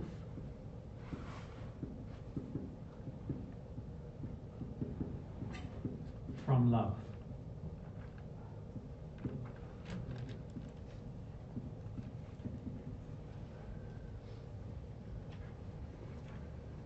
Right? Well, why would I have that, do you think? Any idea why you might have that? There's all sorts of things that might have happened, mightn't there? I'm drawing a blank, but that is a big one for me. Yeah. It's funny how it's blank though. Yeah, this is a big problem for many people, right? They protect themselves from love. So in other words, they feel that love is dangerous. So the false belief is that love is dangerous. Love will take something from me. That's what I'm coming up with. Yeah, that's right. Love hurts. So you're a Roy Orbison fan, basically. Yeah. The song, you know that song, Love Hurts. There's so many songs about love hurts, isn't there? When you think about it. So a lot of people have the false belief, and those songs, almost every one of them went like number one. Interestingly enough, which is indicating that many people feel quite strongly that that belief is actually true, even though it's a false belief. So that's a false belief. Love hurts is a false belief. Yep. But my emotions, recording my sensory experiences and my past and all the things that happen, are saying, no, love hurts, love hurts, love hurts, love hurts, and I'm reinforcing that to myself constantly. Right? So that's me. I've stored this belief, and it's in me. Love hurts. What do? The average person says to themselves, that is true. So the average person is saying, that false belief, which is from God's perspective and also from love's perspective, is actually a false belief. They believe that that is true, that it's not a false belief, that it is a true belief, that love does hurt. You know, And that protection keeps me safe And- from hurt. Yeah, but protecting myself from love keeps me safe from hurt. Keeps me safe from hurt. Right? So that's what they believe. So in that state, can you see, you're gonna probably not open yourself to people very much. You're gonna hide yourself a lot. Whenever love is offered to you, you're gonna go, oh, you'd be suspicious about it. You just let a little bit. You let a little bit in, but it's under control because you're always aware that at some point in the future it might hurt you. So you sort of, I'm not going to give my whole heart to this. I'm just going to just give a little bit to this, and we'll just see where that goes. And then you might 10 years later give a little bit more to it. But 20 years later the guy leaves you, and then you go, see, love hurts. And then, yeah. So you get reinforced, love hurts again. So then if we talk about feeling emotions, which is where the question started. What emotion am I going to feel? What will I feel when my husband leaves me, for example? I was right. Yeah, and if I'm crying, what would I be crying about? Love hurts. But that is the... Yes, this love did the this to truth. me. It's Love in a did very this. deep Ultimate place. love. I'm in so much pain about love. Yeah. Yeah. So can you see you could stay in that emotion of crying about love hurting you for the next year? Couldn't you? And substantially nothing will change except, in fact, it'll be changing in the wrong direction because you'll be more fixed, committed to the idea that love hurts, and therefore more committed to the idea that you have to protect yourself from it. This is why many people, by the time they hit their 40s or 50s, are living alone. Because they've had all these different experiences during their formative years and later that have reinforced to them they believe that love hurts, and it's become a belief, and it doesn't matter how much you cry about it, you're still going to think it. So you can process your emotion every day about that for the rest of your life, and you'll still believe that it is true. The only thing that might change is similar to the alcoholic, where you go, oh, this is really painful now. I'm getting lonely. Nobody understands me or gets me. I don't have any real relationships anymore. I'm miserable all I the don't time. have many close friendships. Nobody really, I can't even talk about what's in my heart to anybody anymore. And you start measuring the pain of it all. You go, yeah, it's painful, but if the pain is not as great as what you feel the love hurt, you're still not going to change.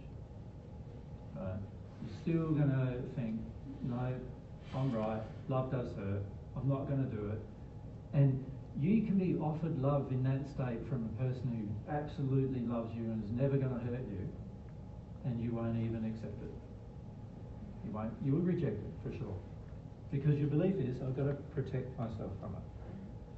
So one has to bottom no. sorry. Oh. And so we have to have an aspiration in our soul to feel how much it hurts that we think love hurts. Well, what's going to change is, see, love is a big thing, isn't it? So when a lot of times most people don't realise that if you have false beliefs about love, they are your worst false beliefs. You understand? Because they are big things. So, see, a lot of people feel love brings happiness, but they also feel that love brings the very worst pain you could ever experience. Right? So if you have these false beliefs, can you see? It's going to have to be something massive that's going to change your mind, probably, right? Or you're going to have to somehow disconnect the belief somehow from the emotions you have, aren't you? Somehow. Like maybe by feeling God's love. That would be pretty massive. Well, that's probably not going to happen because you think love hurts. So if you think love hurts, then God's love's going to hurt. So why would you ask God for love under those circumstances? You're probably not going to. And you're certainly not going to sincerely do it because you believe love hurts and you sort of believe, well, God's going to hurt me too. The belief assumes that all love hurts. So therefore, it's all going to be bad. Right? So thinking about the principle from the board over, the flip side of what we just taught, something's going to, so this is, you could say this is now my, what do we call it? Soul condition. Okay. And we we've also said that change can only occur when my Soul aspiration. soul aspiration Is greater than condition. is greater than my condition. And we said that the things that change my aspiration are Passion. desire. That is my aspiration. That is my aspiration. What changes it? We said on the previous board, Faith in the future. faith, but that is soul aspiration. Truth Yes. changes it. Humility. Humility changes Love. it. My desire for love changes it. And Yep. desire. Right, so these things change it. They change my faith. So faith is my soul aspiration, and these things change my faith. Okay, you follow so far? Okay, so here I am. I'm in this state where I believe my condition is such that I believe love hurts. I have to firstly get to the stage where I have an aspiration to believe something different to that, don't I? Yep. Now, these things should give me an aspiration to believe something different, right? And particularly truth. You always focus on truth first. Truth sets you free, right? So you've heard me say that, and it's all written in the Bible, what I said in the first sentence, and I've said this for 2,000 years. Truth sets you free.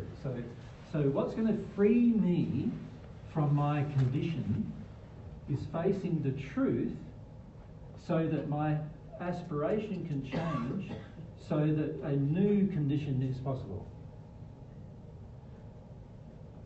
Right? This is how your soul works. Your soul is not going to make adjustments just intellectually. You're going to have to accept some emotional truths. Remember, none of this is intellectual. You're not going to be able to go, oh, well, I really would like a relationship now. I'm a bit lonely, and I feel a bit sad about not having anybody who loves me or who I can love. And so, I'll just love. I'll just love. I'll give it a try. I'll receive love. Well, no, so people go, I'm just going to become loving now. I'll do some neuro-linguistic programming on myself. And I'll just become a loving person, and everything, I'll just talk about love all the time, and I'll just become love. I will make this beautiful transformation into becoming love, and then I'll be love. And then I will beat everyone with the knowledge that I am love. So you can see you're just creating another fake world, really, right? Completely self-delusional. Because unless you understand how the soul works, and unless you're willing to change the basic fundamentals that are driving how it works, substantially nothing's really going to change, right? So the average person that's doing all this with their mind is just entering a place of even more delusion and denial than they were in before, right?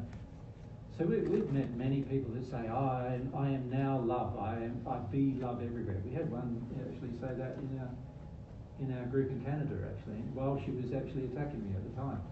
So she wasn't love, but she believed she was love, And this is the delusions we enter because we don't want to understand how the soul works, and we don't want to actually change something substantively. We want to have some magical thing that means we don't understand how the soul works. We want to be able to make a change without understanding how our soul works. And a lot of times when we're taking things to God, we fundamentally want to make a change without understanding how our soul works. Right? And God's saying, but I want you to understand how your soul works, because if you understand how your soul works, you understand the amazing thing I created, you. You'll understand yourself. And we're going, oh, but I don't want to understand how the soul works, so I just want a magical solution to my problem. And if a magical solution is not actually possible, then let's fabricate one, like with my delusion. Let's do that instead. And there's a lot of this in New Age philosophy, fabricating delusions in order to avoid reality. That's why New Age philosophy is so damaging to people, because it's fabricating delusions to avoid reality. The reality is, unless I face some truth and I'm humble and I measure the results of my current place, I won't develop any faith to change it. Unless I educate myself with some truth, I will not develop anything to change it. Truth about love. So one truth about love is this. No one has to give you love. Not a single person has to give you any love. By definition, if they had to, it would not be love anymore. So nobody has to love you. Now imagine if you actually, at the emotional core of you, actually work through that feeling that people should love you. And realize that it was a sin to feel that they should. They don't have to. And you actually started to feel that it was a sin that you were projecting at other people that they had to love you. Imagine that. Can you see, if you felt the sin that they had to love you, you would then feel that you're letting everybody off the hook for loving you. You would go through some quite big emotions about the fact that love doesn't have demands, right? And in the process of going through those emotions, you're letting go of false beliefs about love. One of those false beliefs would be love hurts, but love's only hurting if you look at the depth of this belief. Yeah. This is not the real belief. The real belief is that I can demand love.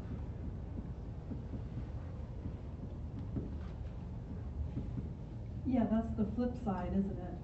When you say the flip side, it's the driving force of that. People are going to hurt me, but I can demand love. Well, the way you're saying it is even incorrect. And this is very interesting because I have conversations with people all the time, and they say they think that what I'm saying is what they're thinking, but no, it's actually worse than this.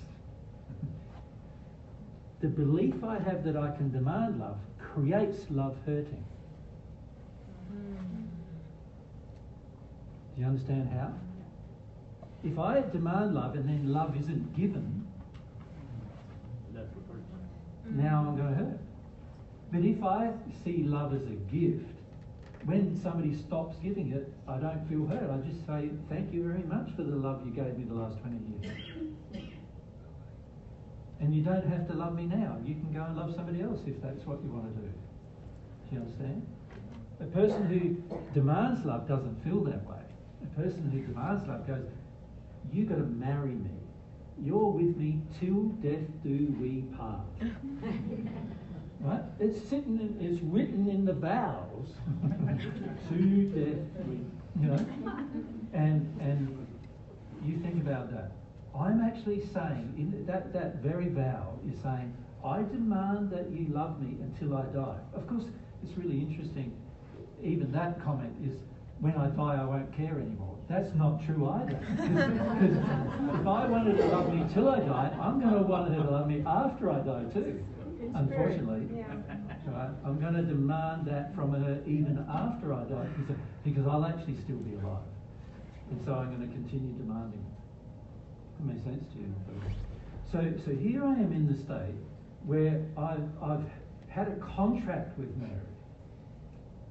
It's written here. Can you see this document? It's horrible, right? We were talking to the minister last week, you know, who interviewed me for a position of being Jesus, and he was saying, "Are you two married?" I go, "So now this is a part of my job position too. I have to be married to Mary."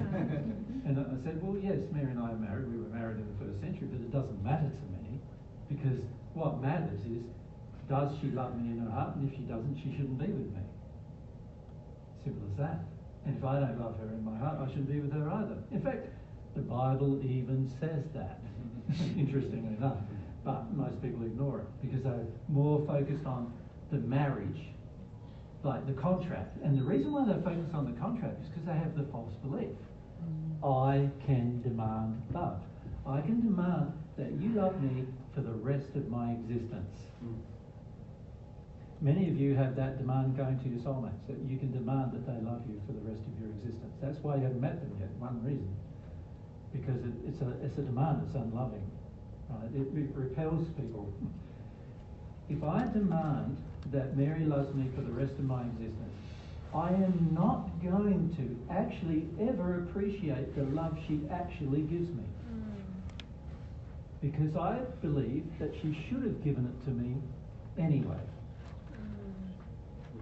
Right? The same way with God, isn't it? It's the same way with God. We often have the same projection of God. God, you say God loves me, then God should love me now, no matter what I do, no matter what I feel, no matter what I think, no matter what actions I take, the personal love should still keep coming. God's love is a gift. When we demand it, we're saying it's not a gift, it's an expectation. And now we're not even understanding love at all, because a part of love is that it's a gift. You know, one of the very fundamental truths about love we're not facing. So the fundamental truth that we need to get an aspiration for here is that love is a gift. That's the truth. And here my belief is it's not a gift. I can demand it from somebody who says they love me for the rest of their existence. I can demand it. So we often hear from people saying, but my parents should have loved me. I'm sorry. They don't have to. Love is a gift. So they don't have to love you. Of course, we acknowledge the fact that they may not have has caused problems for you. But the fact that you demand it from them now is also your problem. Because you're out of harmony with love believing this. Make sense? So I can demand love drives the whole idea that love hurts. And that drives the whole idea that I can protect myself from it. So can you see, we're often not even anywhere near the core problem, even when we feel a certain thing. So I'm crying, I'm feeling my emotion, love hurts, oh, it was terrible. You know, Mary left me. You know, she left me for some guy down the road. Isn't it terrible? And so I'm crying, you know, about how bad it is. And every time I think of Mary, I just feel like crying again. And then every time I think about loving somebody else, I just go, oh, but I want Mary, you know, but she doesn't want me. And isn't it terrible? And, you know, so I'm crying. So I'm in this love hurts place, which is actually just a reinforcement of my false belief. Right? And so after I feel that long enough, generally, because nothing's getting released, I then develop this.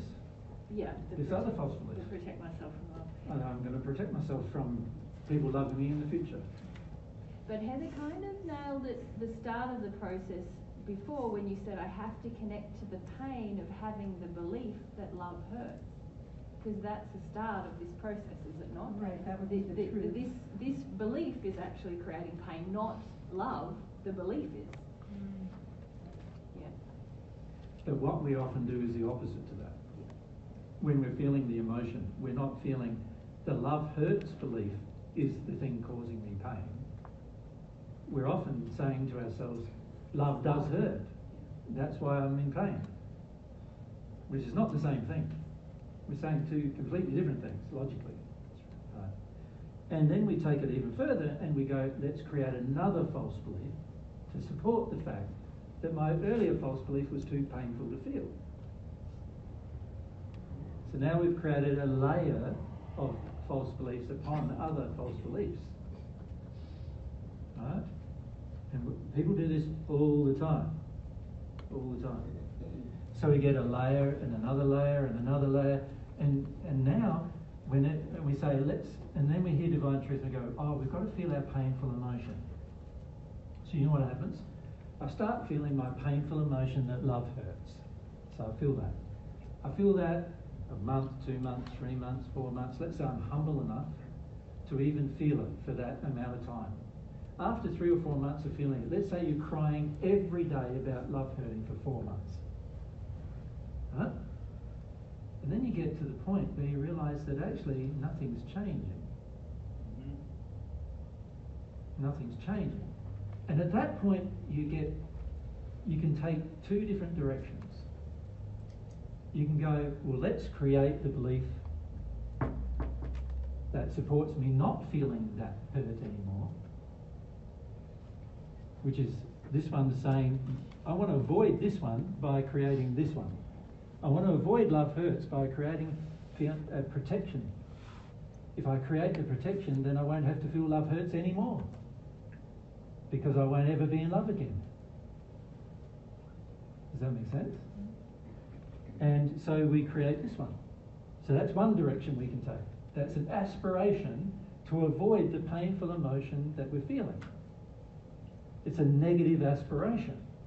It's going to lead us to a darker condition with less love in our lives. But we don't see it like that. We think it's protecting us, it's helping us. So we create it and we live in it. So that's one way. The other way is to come to the truth, which is, I think that I can demand love. And so when this person loved me and then they stopped loving me,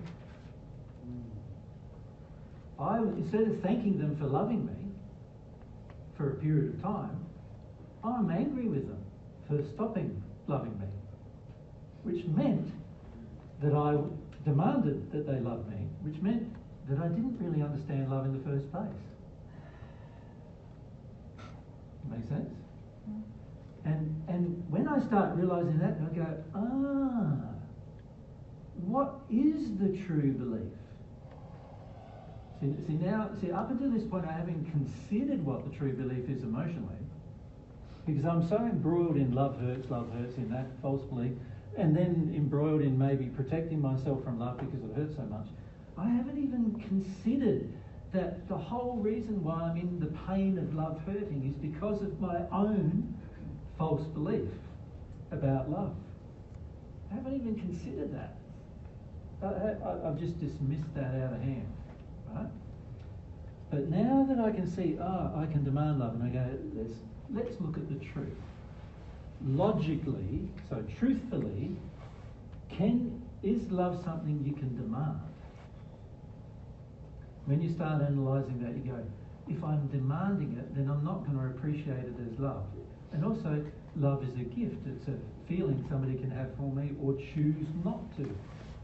The fact that I'm demanding it is against the concept of free will, in that somebody can love me one moment, so it's against free will. It's saying, free will says somebody can love you today and they're allowed to not love you tomorrow. They're allowed to. Because love is a gift. So they're allowed to not love you tomorrow. But I'm thinking, no, that's not true. I want the contract. I want the marriage signed, sealed and delivered. I need the marriage. You look in your country, and ours too, how many young women in particular aspire to be married? What does a marriage mean? It means that you're guaranteed you won't get hurt by somebody not loving you anymore. That's what they want. They want this belief, to retain this belief, to be guaranteed that there's no future possible withdrawal of love. But to give that guarantee, you'd have to not have will. People are allowed to choose to do what they want with their loves. And if one day they want to love you and then the next day they want to love Mary instead, they're allowed to do that, if that's what they want to do. Right? It's not even a sin for them to do that. It's not even a sin for them to one day love you and the next day love somebody else. Because their love is a gift and they're allowed to give it to whomever they want. Right? So it's not a sin for them to love someone else. And also, loves are not mutually exclusive. When I say loves, I'm not talking about romantic love now. I'm talking about other loves are not mutually exclusive. Romantic love has been designed to be mutually exclusive. But other loves have not been. Right? So So what I mean by that is romantic love God designed through, remember we went through the design of the soul here, and we said the design of the soul was two halves. God designed that would eventually be the person you love. Right? And only that person. Romantically. Sexually. But aside from that, love can be given to, not romantic love, but other forms of love, can be given to any person and withdrawn at any time. Now, even can be given to your soulmate and withdrawn at any time. Because if it wasn't possible to do that, then it wouldn't be love anymore either. But when I say withdrawn at any time, not given to another necessarily, right? Just withdrawn. So your soulmate one day is allowed to go, I don't love you anymore. Of course, there must be reasons. Probably be wise to have a look at them. But particularly bearing in mind it's the other half of you, and God designed the other half of you to like you. So if they don't like you all of a sudden, and they did before, then you've got to look at it. Is it because you're changing positively, or is it because you're changing negatively? You know, what's the reason? You'd have to look at that. But even if that is true, at the end of the day, I can't demand my soulmate loves me, because it wouldn't be love anymore if I did. So the false belief that is the opposite of this belief is what's causing my pain. It's the reason for why I'm in pain. Make sense? Yes. This false belief is the reason why I'm in pain, because I'm breaking a fundamental law by believing it. I'm breaking the law of free will. I'm breaking that law of believing this. So that's why I'm in pain. I'm breaking a law. Every time you're in pain, it's because you repeat after me. Every time I break a law, I am sinning. And I'm in pain. I will be in pain. Guaranteed. Every time. Every that together. Every time. Now, the most powerful laws to break are which? The laws associated with spiritual principles. Remember we said that Friday, right? Yeah. Friday we said the laws associated with the spiritual principles. Love is a spiritual principle, is it not? It's the highest spiritual principle. You break a law associated with the highest spiritual principle, you're going to be in the most pain you can imagine. This is why love hurts. Because when you break the laws of love, right, this is why you believe love hurts, or this is not true. You know, you break the laws of love, that is going to hurt the most. And this whole concept that love hurts, not true. The concept that's hurting me is that I am breaking the law of love.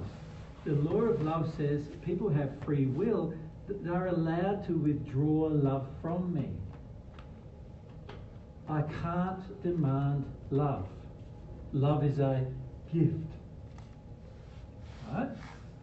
Can you see how I can focus on that and that and that and cry about that and cry about that and then create that, which is another false belief about love, and all that's going to do is make it worse, because now I'm breaking another few laws about the soul and emotions and protection from the very thing that brings me happiness, which is love.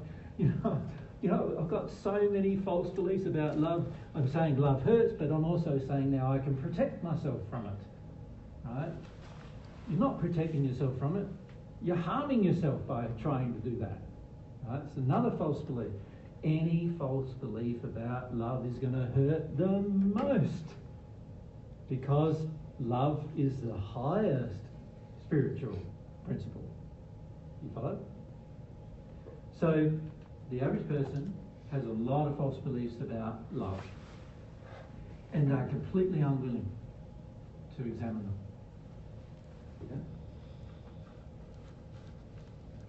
Yeah? that's why this whole aspiration is so important. That's right. Towards that. Towards that. Examining. Yeah, towards that. Particularly one principle. Can you see the spiritual principle of love? If you do not grasp the principles surrounding love, you are going to create for yourself the maximum amount of pain, because it's the highest principle, right? And a belief that you can protect yourself from it, and another belief that love actually hurts, which causes you to believe you should protect yourself from it. All of them are false beliefs, and so all of them are actually the cause of your pain about love. And of course, that's just one false belief you've given there, that I can demand love that might be driving the love hurts belief. Yeah, it's only one of many. There's many that might be driving that belief that love hurts. Like? Well, it can be that we've mislabeled love, can't it? This is also very common. Okay. My version. What others taught me was love hurts. Of love. Yep. So I'm holding on to a version of love and saying that hurts. So that's love and it hurts. That's love and it hurts. That's love and it hurts. Instead of examining what is my version of love, is that really love? Is my version of love hurting? Yes. Because often our version of love does hurt, but it's not love's fault. Yes. And can we put love in quotations? Because actually love never hurts. The actual truth is love never hurts. Ever, ever, ever, never hurts. That's the truth. So if love is hurting me, it can't have been love.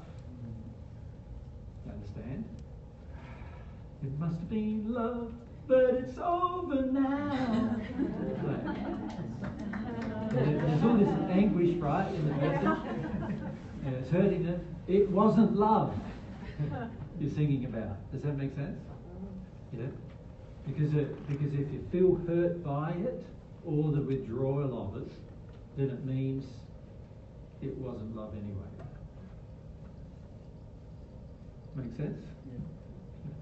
Yeah. Now, I brought up that's just one belief. One. Just one belief about love. Just one. And remember, we've said to you many times, look, it's really wise for you to look at all your beliefs about love. Can you see why? Because if you don't look at them, this is what's going to happen. If we look at this prior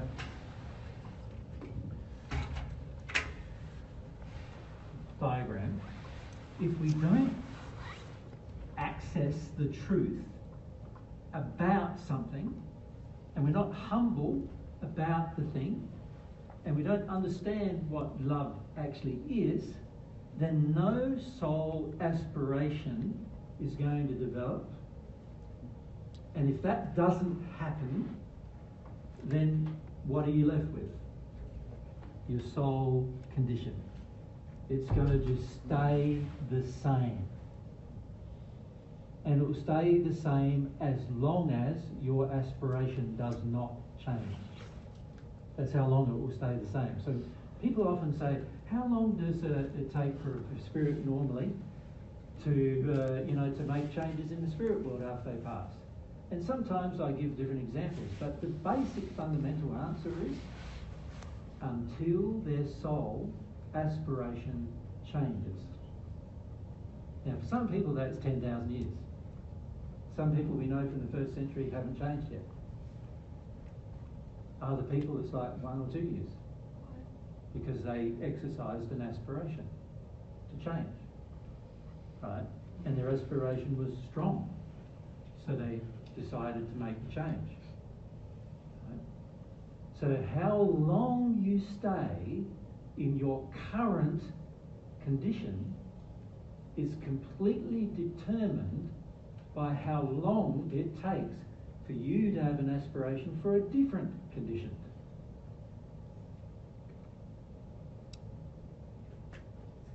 It's great news. Isn't it? Isn't that good? Yeah, it's definitely good because you have control over how long. Yeah. So up the back, if we can have the mic. And just so you know, Jake's half one. Yeah. Thank you, Jesus. Thank you, Mary. You said the soul aspiration is a feeling process. Does that mean that it's possible that we could have right now soul aspirations that we maybe don't know cognitively yet, that this has to do with a relationship with God? Completely possible. Or longing for a soulmate or passion or truth? Completely possible, yes. Just because your mind is not able to sense something, it doesn't mean that it's not there. Your mind is really incapable of measuring emotion. So you can settle with your feelings and you would know it's there, though. Right? An example of that is the minister we met on Wednesday. I could feel in him that his soul does not agree with the questions he was asking us. His soul doesn't agree. He had different aspirations in his soul than what he had in his mind.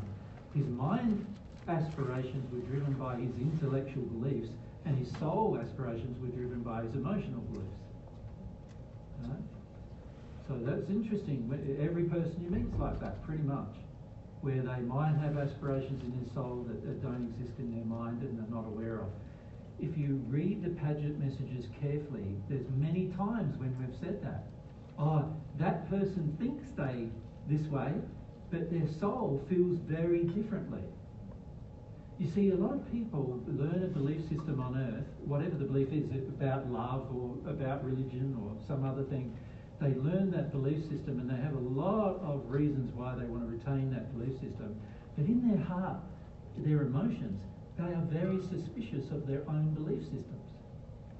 An example of that is the average Christian does not accept the Trinity in their heart. They just don't. They can't see it being logical. They can't see it being truthful. It doesn't make any sense to them. And in their heart, they feel God would make sense, and therefore, in their heart, they don't really believe in the Trinity. This is why they're going to argue so much for it in their mind as a belief. Because in their heart, they're not even convinced themselves yet that it's true. You follow? It doesn't make any sense to their heart. In their mind, they are absolutely committed to the belief. Absolutely committed. So there's an example of where the heart is very different to what's in the mind. This is why your mind's pretty useless, right? Because at the end of the day, it has a whole heap of things in it, many of which are just indoctrinations. They are affected by your soul condition, obviously, the emotions you're trying to avoid. So an example of that is, if I, as a Christian, believe that the Trinity is not true, and all of my family and all of my friends are Christians, and they all believe that my changing my belief on God's nature, what makes up God as a Trinity, I'm no longer accepting Jesus is God, I'm no longer accepting the Holy Spirit is God, and I just accept one God. If I do that, they will view it as blasphemy, and in many religious faiths, they will excommunicate you if you believe that. Now, can you see, in my soul I might be very suspicious of the belief, but in my mind I'm going, but if I accept what my soul is telling me about this belief, I have now got a whole heap of other soul problems to address, of all these people attacking me and my family no longer loving me and nobody caring for me anymore, and I haven't got the security of my family looking after me financially or emotionally anymore, and we can't have family gatherings because they've all excommunicated me, and I go through all of that immense amount of soul pressure, and I go, I might as well just stay holding on to the belief. Well, I'll use my mind to try to convince myself that my soul suspicion isn't there. So your mind. So I deny my soul further. Yeah. Your mind can be a big agent of illusion in your life, depending on other soul aspirations that you have. You might be invested in not seeing, wow, I really am interested in this God character, because your whole social group will think, oh, now you've got religion, how boring, you know. And so you sort of can try to deny that that aspiration is even there, because there's another aspiration to hold on to the approval of others. Thank you, yeah. I think Or I to see avoid that. their disapproval. Yep. Yeah. Thank you. Yep. So yes, it is true that your soul, you may not be aware at all about your soul condition or its true sense or aspiration even, right? Of course, that is only going to be made more difficult, or you can say it's easier to deny your soul aspiration the less emotion you feel. Because remember, the brain of your soul is your emotions. So the less sensitive you become to emotion, the easier you are going to find denial of the soul's feelings. Because the brain of the soul is its feelings, its emotions. And conversely, the more you feel, the harder it's going to be to deny your aspirations. Exactly. They'll become very apparent to you. Yep. Whether they're positive aspirations or negative. Or unloving ones. Yeah. All right. Well, it's probably time. It must be half past. It's probably time for us. Now, we're not going to continue this conversation after the break. Which is the and the reason why is because I would like you now to go away and use the next period of time before you see us again to work through this understanding of the fundamental understanding of how your soul works, right? And encourage you to do this. So if you want to take a photo of that, just so to remind you, and obviously there's going to be some video, but we'll leave that there like this. And if you want to take a photo of that, feel free to do so in the break as well, so that you're reminded that, okay, I need to work through these things myself. And what we'd encourage you to do is over the next 11 months before we see you again, is to go, right, I need to understand some things about myself here, how I work, and I need to come to terms with things here about how I work. And then start applying that with the biggest issues in your life: love, truth, humility, faith. Apply that with your belief about God, your belief about your soul. Apply it with those things first. See how you go with that. See what that looks like. Experiment with that. Because when we come to talk with you next time, we're doing we want to do like a 3-day discussion about sort of sin and how it affects you. And it's all based upon this. Like, how to get out of sin is all based upon understanding how your soul works. Because you could say the sin is the current soul condition, right? And aspiration is the thing that has to be developed in order to get out of it, right? So if I don't understand this fundamental principle about my soul and how it works, then how am I ever going to change anything? It's going to be impossible to change anything in my life, right? So I'd encourage you to understand this, pray about it, think about it, read in the Paget messages when you read them, and I'd encourage you to read them over the next year. You'll find there's so much about this in them. And when you reread them, you go, wow, now that I look at it from this perspective, I go, oh, now I know what it means by soul condition. Now I know what it means by having an aspiration or a longing. You know, now I understand what's going to drive my aspirations and longings or change them.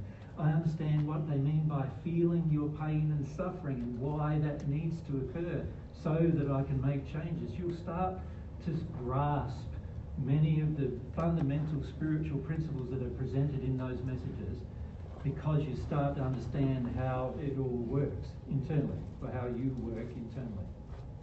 Make sense? That's what we'd encourage you to do. You see, before we can have a more informed discussion about the matter, you need to ponder about it.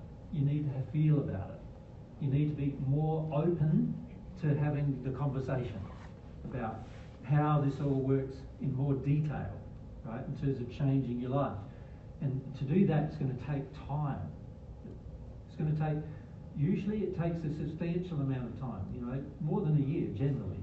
So this is why I'm encouraging you to do this over the next year. Experiment with this. Remind yourself of it every week. Where one thing I would suggest as a part of it, write down the beliefs you can identify right now that are obviously false. All right? And then ask yourself, what aspirations, what truth do I need to accept?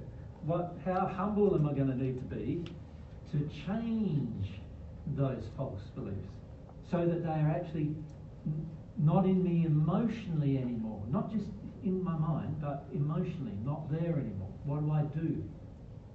Make sense? Because if you can start to grasp what you can do about this, then change will happen automatically, right, as you do this. And that's what we'd encourage you to do.